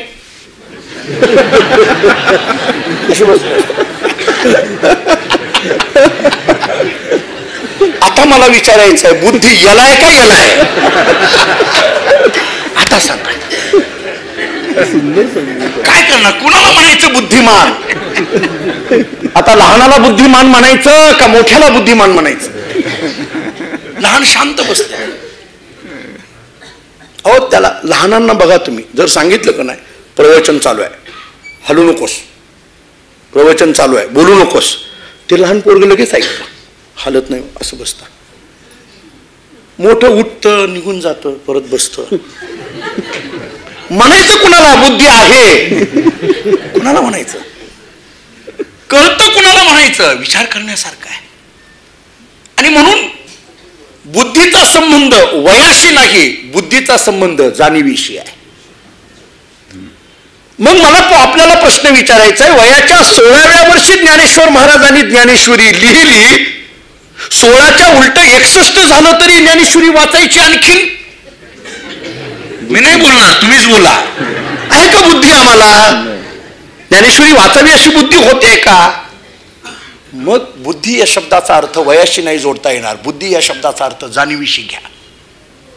बुद्धी या शब्दाचा अर्थ जाणणं, आणि जाणणं या शब्दाचा अर्थ ज्ञान. जाणणं या शब्दाचा अर्थ आहे ज्ञान. म्हणून मग जर बुद्धी या शब्दाचा अर्थ जाणणं असा असेल आणि मग जाणणं या शब्दाचा अर्थ ज्ञान असा असेल, तर इथं असलेला बुद्धी या शब्दाचा अर्थ झाला ज्ञान. मग पुढं आणखीन प्रार्थना म्हणायची काय गरज आहे? मी दुसऱ्या विचाराकडे आलोय बरं. आता माझा पहिला विचार मग सांगून झालाय. बुद्धी या शब्दाचा अर्थ जर ज्ञान आहे, तर मग पुन्हा आणि प्रार्थना असं म्हणायची काय गरज आहे? झालं ना, ज्ञानाच्या पुढे काहीच नाही. ज्ञान म्हणजे मोक्ष. ज्ञान या शब्दाचा अर्थ काय करता तुम्ही? जीव ब्रह्म ऐक्य ज्ञान म्हणजे मोक्ष ना. जीव आपण बोललोय मागं, परवाच काहीतरी बोलून गेलोय मी. मोक्ष मोक्ष या शब्दाचा अर्थ करत असताना जीव परमात्मा दोन्ही बैसवणी ऐक्यासनी जयाची हृदय भुवनी विराजती, म्हणजे याच्यामध्ये जीव ब्रह्म ऐक्य होणं ही जर मोक्षाची स्थिती सांगितलेली असेल, आत्यंतिक दुःख निवृत्ती परमानंद प्राप्ती म्हणजे मोक्ष अशी सांगितलेलं असेल, तर बुद्धी या शब्दाचा अर्थ ज्ञान आणि ज्ञान या शब्दाचा अर्थ जर मुक्ती असेल, तर मग पुढे काहीच नाही ना. धर्म अर्थ काम मोक्ष, परमपुरुषार्थ काय सांगितला? मोक्ष. पुढे नाही ना. मग पुन्हा आणखीन प्रार्थना हा शब्द ठेवायची काय गरज आहे? सांगतो. ज्ञानाच्या पुढे प्रार्थना शब्द ठेवण्याचा काय उद्देश, नेमकं काय, याचे दोन अर्थ सांगतो. आम्हाला आलेलं ज्ञान, ऐका बारीक ऐका, आमच्याकडं आलेलं ज्ञान टिकविण्याकरिता प्रार्थनेची गरज आहे. हा एक अर्थ. आम्हाला आलेलं ज्ञान, आम्हाला जे कळालंय हे आता कळालेलं आमच्याकडून जाऊ नये, हे कळालेलं जाऊ नये. तुकाराम महाराजांचा अभंग सांगतो, काल बोललो होतो. दुर्बुद्धी ते मना कदा नुपजो नारायणा. याचा अर्थ काय? सद्बुद्धी सुचलेली आहे, सद्बुद्धी आलेली आहे. ही सद्बुद्धी आली आहे ना, मग आता दुर्बुद्धी ते कदा नुपजो नारायणा. योगक्षेम हे दोन शब्द आपल्या ऐकण्यातले. आता नीट ऐका बरं. योगक्षेम, योग आणि क्षेम, यातला योग शब्दाचा अर्थ काय आणि क्षेम शब्दाचा अर्थ काय? योग या शब्दाचा अर्थ आहे अप्राप्तस्य प्राप्तिर योग हा, आणि क्षेम शब्दाचा अर्थ आहे तस्य रक्षणम क्षेमहा. अप्राप्त वस्तू प्राप्त होणं याला योग म्हटलं जातं, आणि प्राप्त झालेली वस्तू टिकणं, राहणं, रक्षण होणं त्याला क्षेम म्हटलं जातं. मला असं वाटतं की इथं बुद्धी आणि प्रार्थना याच्यामध्ये योगक्षेम दाजी महाराजांनी साधलेला आहे. बुद्धी म्हणण्यामध्ये योग आहे आणि प्रार्थना म्हणण्यामध्ये क्षेम आहे. त्यामुळे बुद्धी आणि प्रार्थना आलेलं ज्ञान टिकावं याच्याकरिता करावी लागते ते प्रार्थना. म्हणून बुद्धी आणि प्रार्थना, आलेलं ज्ञान टिकावं, आलेलं ज्ञान राहिलं पाहिजे. आता असं आहे, आपल्याकडं आलेली वस्तू राहण्याकरिता प्रार्थना देवालाच करावी लागते, दुसऱ्याला करून जमत नाही. आपल्याकडे आलेली वस्तू राहण्याकरता प्रार्थना देवालाच करावी लागते. असं आहे, कोणतीही वस्तू आमच्याकडे योग्य पद्धतीने राहावी याच्याकरता जाऊ दे, त्याच्या पुढे सांगतो. कोणतंही कार्य करायचं असेल तर प्रार्थना देवाकडेच करावी लागते. जर आपलं कार्य सफल व्हायचं असेल किंवा आपल्या कार्याला विघ्न यायचं नसेल तर देवालाच प्रार्थना करावी लागते. प्रार्थना करायची म्हणजे कशा करता करायची? दोन गोष्टी. तर आपल्या कार्यामध्ये एकतर कार्य सफल व्हावं म्हणून प्रार्थना, किंवा कार्य निर्विघ्न पार पडावं म्हणून प्रार्थना, आमच्या कार्यामध्ये कोणताही अडथळा येऊ नये म्हणून प्रार्थना आहे की नाही. त्याच्याकरता प्रार्थना करायची असते. त्या नामदेवांचं एक प्रमाण आहे. नामदेवांनी देवाला प्रार्थना केली. कशाबद्दल केली बघा. नामा म्हणे केशवराजा केला नियम चालवी माझा. मी जो नियम केलाय ना हा जर माझा व्यवस्थित चालायचा असेल तर देवा मी तुलाच प्रार्थना करतोय, तुझ्याच आशीर्वादाने हे चालेल, ही प्रार्थना आहे. केला नियम चालवी माझा. नाही, दुसरं उदाहरण देतो. महाभारतामध्ये एक असं उदाहरण आलंय. एकदा काय झालं, भगवान श्रीकृष्ण परमात्मा ते त्यांना 16,108 पत्नी वगैरे वगैरे सगळं सांगितलं जातं. त्याच्यामध्ये एके दिवशी जांबवंती जी आहे तिला पुत्रप्राप्ती नव्हती. जांबवंतीला पुत्र नाही. तिने विचार केला आता काय करावं, पुत्र नाही. मग काहीतरी केलं पाहिजे. तेवढ्यात कुणीतरी सांगितलं, नारदांनी येऊन सांगितलं, श्रावण महिन्यामध्ये भगवान शिवशंकराची पूजा करा, 1000 कमल पुष्पांनी पूजा करा, 1000 कमल पुष्प भगवान शंकराला अर्पण करा, अशी तुम्ही पूजा करा. जांबवंतीला ते पटलं. तिनं ठरवलं. श्रावण महिन्याच्या अगोदरच घरामध्ये एक बैठक घेतली सगळ्या सेवकांची. उद्यापासून मी 1000 कमल पुष्प देवाला भगवान शंकराला अर्पण करणार आहे. तुम्ही रोज सकाळी 1000 कमल पुष्पांची योजना करायचं काम तुमचं, घेऊन यायची. सेवकांनी सांगितलं हरकत नाही. तेवढ्यात देवाला बातमी कळाली. भगवान श्रीकृष्णाने विचारलं काय चाललंय, काय करायला लागली. जांबवंतीने सांगितलं माझ्या मागे फार व्यस्तता आहे, तुम्ही आता विचारण्यात वेळ घेऊ नका, मला माझी कामं भरपूर पडलेली आहेत. तुम्हाला काय, तुम्ही रिकाम टेकडे. हे तेव्हापासून चालत आलंय बरं, आपल्यालाच म्हणतात असं समजू नका. तिकडेही तसाच चाललाय गोंधळ सगळा. तुम्ही रिकाम टेकडे, तुम्ही नका हे करू. भगवंतांनी सांगितलं नाही जाऊ दे, मला काही काम नाही, अमुक नाही तमुक जरी म्हण काय, पण काय चालली काय गडबड. नाही, उद्या श्रावण महिना सुरू होतोय. बरं ठीक आहे, भगवान शंकरांना 1000 कमल पुष्पांनी पूजा करायची. म्हटले कशा करता. नाही, पुत्रप्राप्ती करता मी तो नियम केलाय, त्याला देवाला हे करायचं आहे. भगवान म्हटले बरोबर आहे, पण कशा करता विनाकारण भगवान शंकरांना अडचणीत आणायला लागलीस. नाही नाही, तुम्हाला याच्यातलं काही कळत नाही. आयुष्यात तुम्ही कधी पूजा केली आहे का. हे बघा, तुम्हाला माहित तर आहे का देवघर कुठं आहे. बऱ्याच लोकांना माहित नाही हो. देवघर कुठं आहे हे घरातल्याच माणसाला माहित नाही. किती दुर्दैव आहे. काही माहित नाही तुम्हाला, शांत बसा तुम्ही. भगवंतानी गप्प बसावं ना, तरी भगवंतानी विचारलं काही तुला मदत वगैरे काही. माझी मदत, तुम्हाला याच्यातलं काही माहीतच नाही तर मदत कशाला तुमची लागते. मला काही लागत नाही, गप्प बसा. इकडं फिरकूच नका, एवढीच मदत. माझ्याकडे 1 महिनाभर तुम्ही येऊच नका, हीच मदत तुमची, यायचं नाही इकडं. भगवान म्हटले नाही, मी काहीतरी सहकार्य, काही नाही. ठीक आहे. दुसऱ्या दिवशी पूजा सुरू झाली. 29 दिवस रोज 1000 कमल पुष्पांनी पूजा आहे. 29 दिवस पूर्ण झाले. 30वा दिवस उजाडला. त्यामुळे तिला वाटायला लागलं की आता झालं, आपला नियम पूर्ण होणार आहे. आणि मग सगळे सेवक फुलं घेऊन आले. तेवढ्यामध्ये एक सेवक धावत आला आणि तो म्हणायला लागला आईसाहेब छोटासा घोटाळा झालाय. म्हटले काय. आज 999 फुलं आहेत पण एक फुल मिळेना, एक मिळेना. जांबवंतीने विचारलं असं कसं काय. म्हणले 1000 फुलांचा नियम आहे. नाही म्हणले खूप आम्ही शोधाशोध केली पण मिळत नाहीये, एक कमळ मिळत नाही. नाही, अरे असं कसं काय, अख्ख्या देशात एवढी कमळ आहेत. नाही नाही, तुम्ही तुला एक कमळ मिळेल ना तुला, एवढी आहेत म्हटल्यानंतर एक कुठून तरी. नाही नाही, कुठंच नाही, मिळेना. कुठून तरी प्रयत्न करा, कुठून तरी निवडून, आपलं उगून, निवडून नाही उगून, काहीतरी करा, काही करा, पण कमळ आलं पाहिजे, म्हणजे मिळालं पाहिजे, कमळ पुष्प आलं पाहिजे, काहीतरी करा. नाही मिळेना, काय करू, खूप प्रयत्न केला, मिळेना, आता काय करावं. शेवटी तिला वाईट वाटायला लागलं आणि आता नियम तर पूर्ण होत नाहीये. आणि मग शेवटी ती भगवान श्रीकृष्ण परमात्म्याकडे गेली. भगवंताच्या लक्षात आलं, चेहरा तिचा पडलेला होता, तरी भगवंताने विचारलं कसं काय झाला का नियम पूर्ण. आता याला माहित नाही काय सगळं, हे जखमीवर मीठ चोळण्यासारखं आहे. पण हे त्यानं खालीच मान घातलेली. झालं काय. काही नाही प्रभू, 999 कमल आहेत, एक मिळत नाहीये. बरं मग तुमच्याकडे आले. नाही मला त्याच्यातलं काय कळतं. भगवान सगळं पाठच होतं पहिलं, भगवंताने ते सुरू केलं. मला त्याच्यातलं काय कळतंय. नाही पण एक कमल. नाही नाही, मला काय, मला माहित नाही, आयुष्यात मी पूजा केली नाही, देवघर कुठेही माहित नाही, नियम कधी केलेले नाहीत, प्रार्थना कधी केलेली नाही.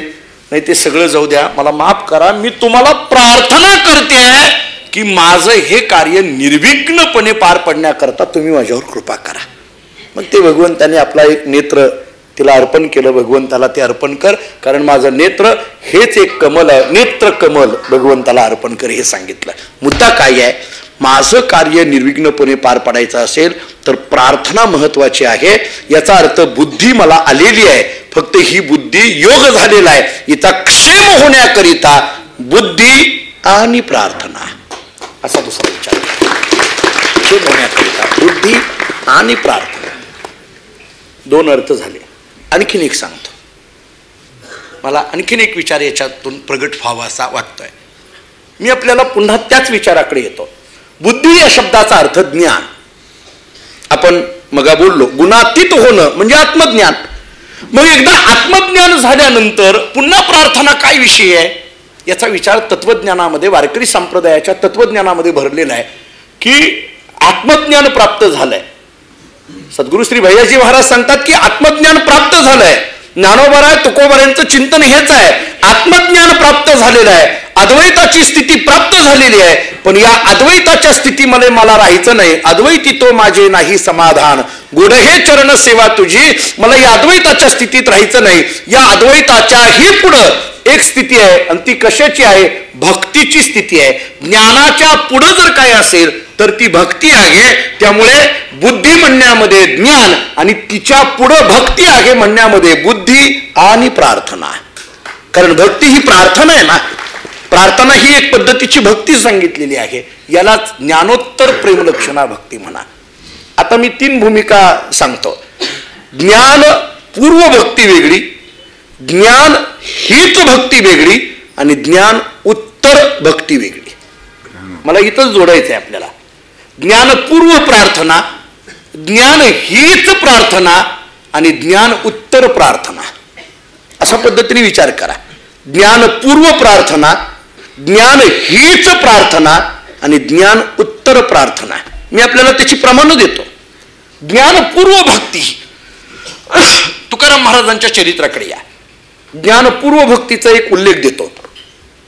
महाराजांच्या अभंगामध्ये एके ठिकाणी असा उल्लेख आहे, अवघी भूते साम्य आली, देखिली मी कै होती, विश्वास तो खरा मग पांडुरंग कृपेचा. काय झालं म्हणे? तुकाराम महाराज शेतात निघाले, कुठंतरी जायला लागले एखाद्या गावाला आणि एका शेताजवळून जात होते. आणि त्या शेतामध्ये बसलेली जी पाखरं आहेत ती पाखरं पक्षी तुकाराम महाराजांना पाहून घाबरून उडून गेली. आणि हे पक्षी उडून गेल्यानंतर तुकाराम महाराजांना वाईट वाटायला लागलं, डोळ्यात अश्रू यायला लागले. कोणीतरी विचारलं, काय झालं महाराज, का रडायला लागलात? काही नाही म्हटलं, हे पक्षी मला पाहून उडून जातात म्हणून मी रडायला लागलो. अहो जाणारच, कारण तुम्हाला घाबरून ते उडून गेले. माझा तोच प्रश्न आहे, मला का घाबरले? ज्या अर्थी हे घाबरले त्या अर्थी माझ्यामध्ये आणि त्यांच्यामध्ये भेद आहे. ज्या अर्थी माझ्याविषयी त्यांना भय निर्माण झालंय त्या अर्थी भयाची निर्मिती ही भेदातून असते. यांना भय निर्माण झालं म्हणजे माझ्यामध्ये आणि त्यांच्यामध्ये भेद आहे. मग माझ्यामध्ये आणि त्यांच्यामध्ये भेद आहे याचा अर्थ माझ्यावर आणखीन भगवंताची कृपा झाली नाही. जर त्या पक्ष्यांना माझ्याविषयीची भीती निघून गेली, त्या पक्ष्यांना माझ्याविषयी अभयता आली, तर मग मी म्हणेल की माझ्यावर भगवंताची खरी कृपा झाली. अवघी भूते साम्य आली, देखिली मी कै होती, विश्वास होतो खरा मग पांडुरंग कृपेचा. याचा अर्थ आणखीनही देवाची माझ्यावर कृपा झालेली नाहीये. म्हणजे देवाची कृपा झाली नाही हे कशावरनं महाराज म्हणतात की ज्या अर्थी मला पाहून हे पाखरं उडून जातात त्या अर्थी माझ्यात आणि त्यांच्यात भेद राहिलेला आहे. म्हणजे आणखीन ज्ञान झालेलं नाही तरी माझं भजन चालू आहे. यालाच म्हणा ज्ञानपूर्व भक्ती, ज्ञानपूर्व प्रार्थना. आणखी ज्ञान झालेलं नाही आम्हाला, पण आमची नित्य प्रार्थना चालू आहे. मला ज्ञान व्हावं याच्याकरता ही प्रार्थना चालू आहे.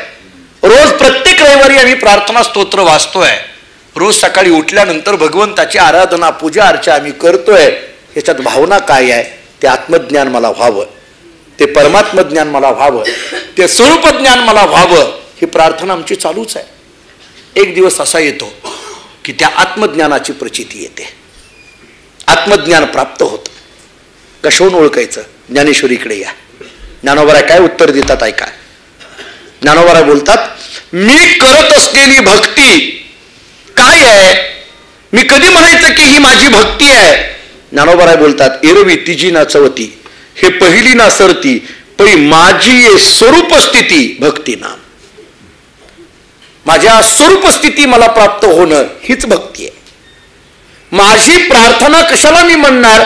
मला मी आणि तो एकच आहोत ही जाणीव ज्या क्षणी होते आहे तो जो क्षण माझ्या जीवनातला आहे तीच माझ्या जीवनातली प्रार्थना आहे. ती एकरूपतेला मी जाणं, जीव आणि शिव ऐक्य होणं.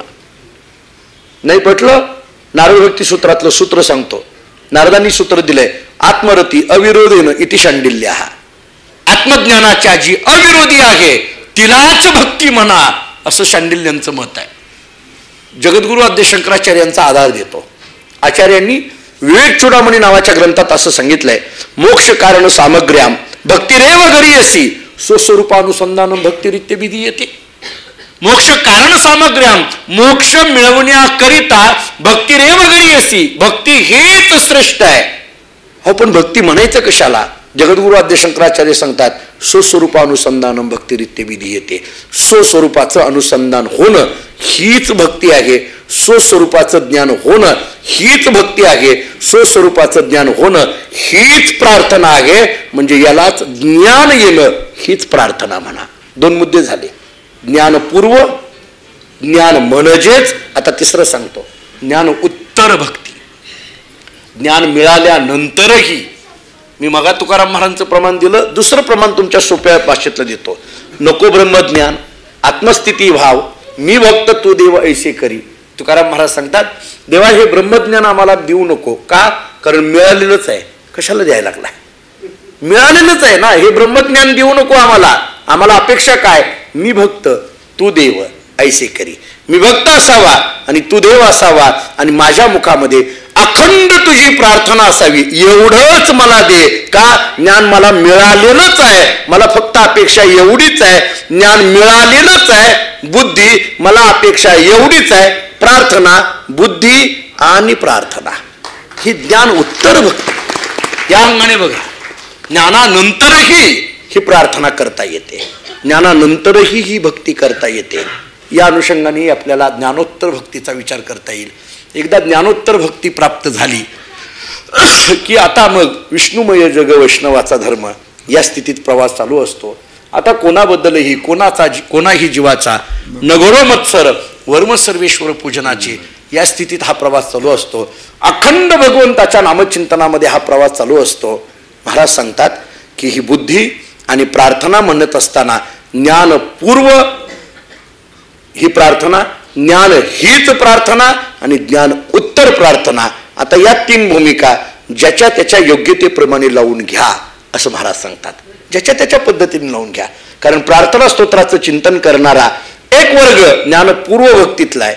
प्रार्थना स्तोत्राचं चिंतन करणारा एक वर्ग ज्ञानयुक्त भक्तीतला आहे आणि प्रार्थना स्तोत्राचं चिंतन करणारा एक वर्ग ज्ञान उत्तर भक्तीतला आहे. त्यामुळे या तीनही भूमिकेतून आपल्याला या प्रार्थना स्तोत्राकडे जाता येईल. त्यामुळे बुद्धी आणि प्रार्थना काय होतं? जागविते भावना, परिणाम पदांबुजी नमना धाव घेगी. मी तिकडं पदांबुजी नमना त्या चरणाकडे धाव घेतो आहे. हे कशा करता? हे सगळं झालं या बुद्धी आणि प्रार्थनेच्या अनुषंगाने माझ्या जीवनामध्ये हा सगळा बदल होतो आहे. त्यामुळे हा सगळा प्रवास आपला ज्ञान आणि भक्तीच्या अनुषंगाने आहे असंही म्हणायला हरकत नाही.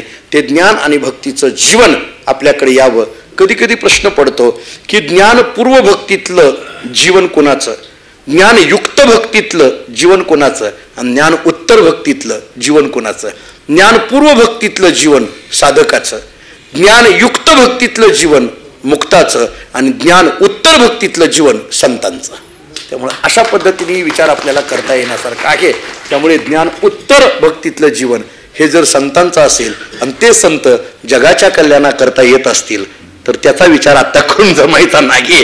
त्यामुळे त्याचा विचार पुन्हा कधीतरी करता येण्यासारखा आहे.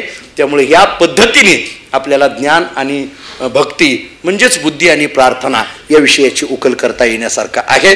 महाराजांनी जो विषय इथं ज्ञान भक्तीच्या संबंधाने आपण कालही परवाही मी बोललो किंवा मगाशी केदार साहेब आपल्या भाषणात बोलले की या प्रार्थना स्तोत्रातले हे सगळे शब्द आपल्याला ज्ञानेश्वरी, गाथा, विवेक चूडामणी, ब्रह्मसूत्र, विचारसागर अशा वेदांतातल्या काही ग्रंथातून, संत वाङ्मयातून या सगळ्यांची उकल आपल्याला करता येण्यासारखे आहेत. एकंदरीत काय, हे शब्द आपल्याला कळावे, या भूमिका आपल्याला कळाव्या आणि त्याच्या पद्धतीने आपल्या जीवनाचं आचरण घडावं याच्याकरिता हे सगळं आहे. त्यामुळे आपण ज्याच्यावर चिंतन करतोय त्या प्रार्थना स्तोत्राचा महात्म्य आपण पाहत असताना महाराज काय आहे हे जे मांडलेलं असतं ती त्यांना आलेला अनुभव तो शब्दाच्या माध्यमातून मांडलेला असतो. मित्र असं म्हणेल की ज्ञानेश्वर महाराजांना शोधायचं असेल तर ज्ञानेश्वरीच आपल्या घरात आहे तिथंच शोधावं. तुकाराम महाराजांना शोधायचं असेल आपल्या घरातली गाथा तेच तुकाराम महाराज. नाथ महाराजांना शोधायचं असेल आपल्या घरातलं भागवत तेच नाथ महाराज. आणि भैयाजी महाराजांना शोधायचं असेल आपल्या घरातलं प्रार्थना स्तोत्र तेच भैयाजी महाराज. त्यामुळे अशा स्थितीने हा सगळा प्रवास आपला चालतो आहे. त्यामुळे एकंदरीत मला फक्त बोलताना एवढंच बोलायचं आहे की या बुद्धी आणि प्रार्थना या विषयाकडे तत्वज्ञानाच्या दृष्टीने पहा, भक्तिशास्त्राच्या दृष्टीने पहा, समाजशास्त्राच्या दृष्टीने पहा आणि मानसशास्त्राच्या दृष्टीने पहा. अशा चारही दृष्टी मला माझ्या अल्पमतीने जसा मला मांडता येणं शक्य आहे तसा मांडण्याचा मी प्रयत्न करत होतो. याच्यामध्ये सरते शेवटी बुद्धी आणि प्रार्थना या विषयाचा विचार करताना ज्ञान आणि भक्ती या दोन तत्वाचा विचारही याच्यातून करावा असा एक भाव त्याच्यातून मांडता येण्यासारखा होता. तो मांडण्याचा प्रयत्न केला. गेल्या 3 दिवसामध्ये जेवढा काही विचार या बुद्धीच्या संबंधाने मांडणं शक्य आहे म्हणजे माझ्या बुद्धीनं या बुद्धीचा विचार जेवढा करता येणं शक्य आहे तेवढा अल्पमतीने तो विचार केलेला आहे. ही सेवा ताजुद्दीन बाबांच्या चरणी, शफीनाथ बाबांच्या चरणी, भैयाजी महाराजांच्या चरणी, ज्ञानोबाराय तुकोबाराय आणि मी ज्या परंपरेत जन्माला आलो त्या मानकोजी महाराज बोधले यांच्या चरणी ही सेवा समर्पित करतो. या नागपूरमध्ये आज एवढ्या मोठ्या संख्येने आज इथं आपण सगळेजण उपस्थित आहात. खरं तर माझ्यापेक्षा वयाने, अनुभवाने आणि अभ्यासाने अशा तिन्ही अंगाने ज्येष्ठ आणि श्रेष्ठ असणारी मंडळी इथं उपस्थित आहेत. आदरणीय रघुजीराजे इथं उपस्थित राहणं म्हणजे मी तर असं म्हणेल संपूर्ण नागपूर इथं उपस्थित राहणं आहे. त्यामुळे राजेंची विशेष उपस्थिती या कार्यक्रमाला आहे. राजघराण्यातली व्यक्ती या कार्यक्रमाला आहेत आणि आध्यात्मिक ज्येष्ठता आणि श्रेष्ठता असणारी मंडळी सुद्धा या कार्यक्रमाला उपस्थित, सगळी कीर्तनकार मंडळी सुद्धा या कार्यक्रमाला उपस्थित आहेत. मला असं वाटतं अध्यात्म इथं उपस्थित आहे, राजकारण इथं उपस्थित आहे, समाजकारण इथं उपस्थित आहे, नोकरदारी इथं उपस्थित आहेत, व्यापारी इथं उपस्थित आहेत, काही गावची मंडळी शेतकरी इथं उपस्थित आहेत, महाराज मंडळी इथं उपस्थित आहेत, माता भगिनी इथं उपस्थित आहेत, ज्येष्ठ मंडळी इथं उपस्थित आहेत, तरुण मुलं इथं उपस्थित आहेत, लहान मुलं इथं उपस्थित आहेत. याचं एकच कारण आहे सगळ्याला बुद्धी पाहिजे, दुसरं काहीच कारण नाही. त्यामुळे या बुद्धीचा विचार करण्याकरता आपण एवढे सगळेजण इथं उपस्थित आहात. आपल्या सर्वांच्या चरणी या ठिकाणी नतमस्तक होतो. जय सच्चिदानंद युवा मंडळ यांनी हा कार्यक्रम या ठिकाणी आयोजित केला. खरं तर या युवा वर्गाला खऱ्या अर्थाने धन्यवाद देतो.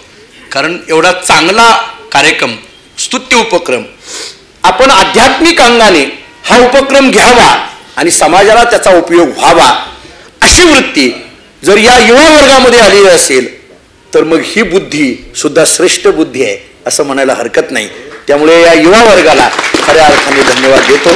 आमचं जे जय सच्चिदानंद मंडळ आहे, युवा मंडळ, मग ते नागपूर असेल किंवा या संपूर्ण राज्यात, देशात आणि काही देशाच्या बाहेरून सुद्धा युवक या कार्यक्रमाशी फेसबुक आणि यूट्यूबच्या माध्यमातून जोडले गेलेले आहेत. त्या सगळ्या युवा वर्गांना या ठिकाणी भैयाजी महाराजांनी आणि या आपण सर्वांनी एक बुद्धी प्रदान करावी अशीच या ठिकाणी प्रार्थना त्या सर्वांच्या प्रती या ठिकाणी करतो. आपण मोठ्या एवढ्या संख्येने 3ही दिवस भरभरून अशा पद्धतीचा प्रतिसाद या ठिकाणी देत आहात.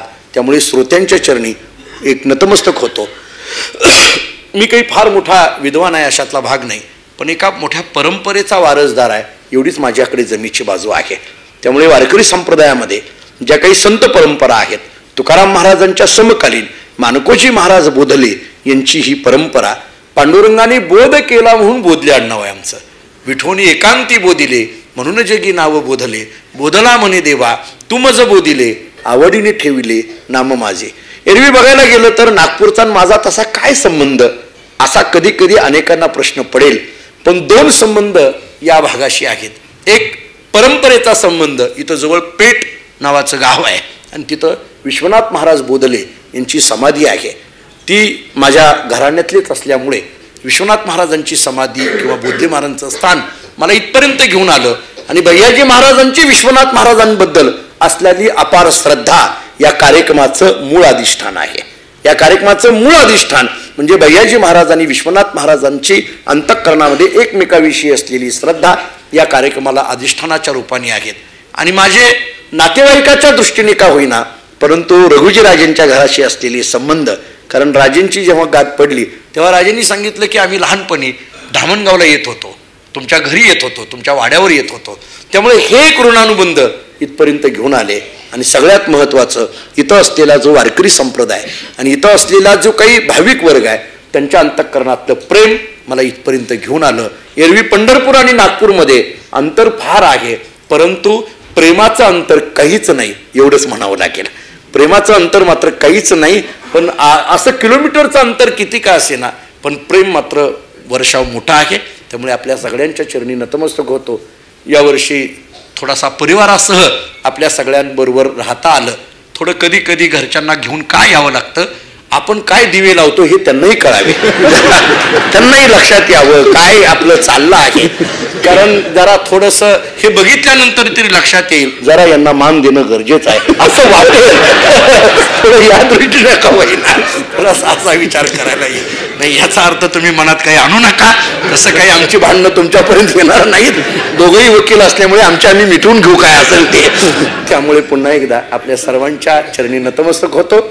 आपण जे काही प्रेमाचा आणि शुभाशीर्वाद मला जे देता त्यामुळे मी एवढंच म्हणेल की पुन्हा पुन्हा तुमच्या चरणी सगळ्यांच्या नतमस्तक होऊन मी आपल्या चरणी मागावं काय, मला मागावं काय. आपण ज्येष्ठ आहात, मला मागावं तर लागणार आहे, कारण ज्येष्ठांच्या श्रेष्ठांच्या पाया पडताना आपण मागितलं पाहिजे. तुम्ही सगळी मंडळी इथं ज्येष्ठ आहात त्यामुळे तुमच्या चरणी नतमस्तक होताना फक्त मी एवढंच मागणार आहे, तुम्ही रोज जी भगवंताची पूजा करता, जी दैवताची पूजा तुमच्या करता, ती पूजा करत असताना तुमच्याकरता जसं मागता तसं माझ्याकरता एक मागा. काही नाही, त्या भगवंताला मागत असताना एवढंच मागा की या जयवंतला आणखीन अभ्यास करण्याची बुद्धी द्यावी, एवढंच मला मागा माझ्याकरता. म्हणून तुमच्या सगळ्यांच्या चरणी नतमस्तक होतो.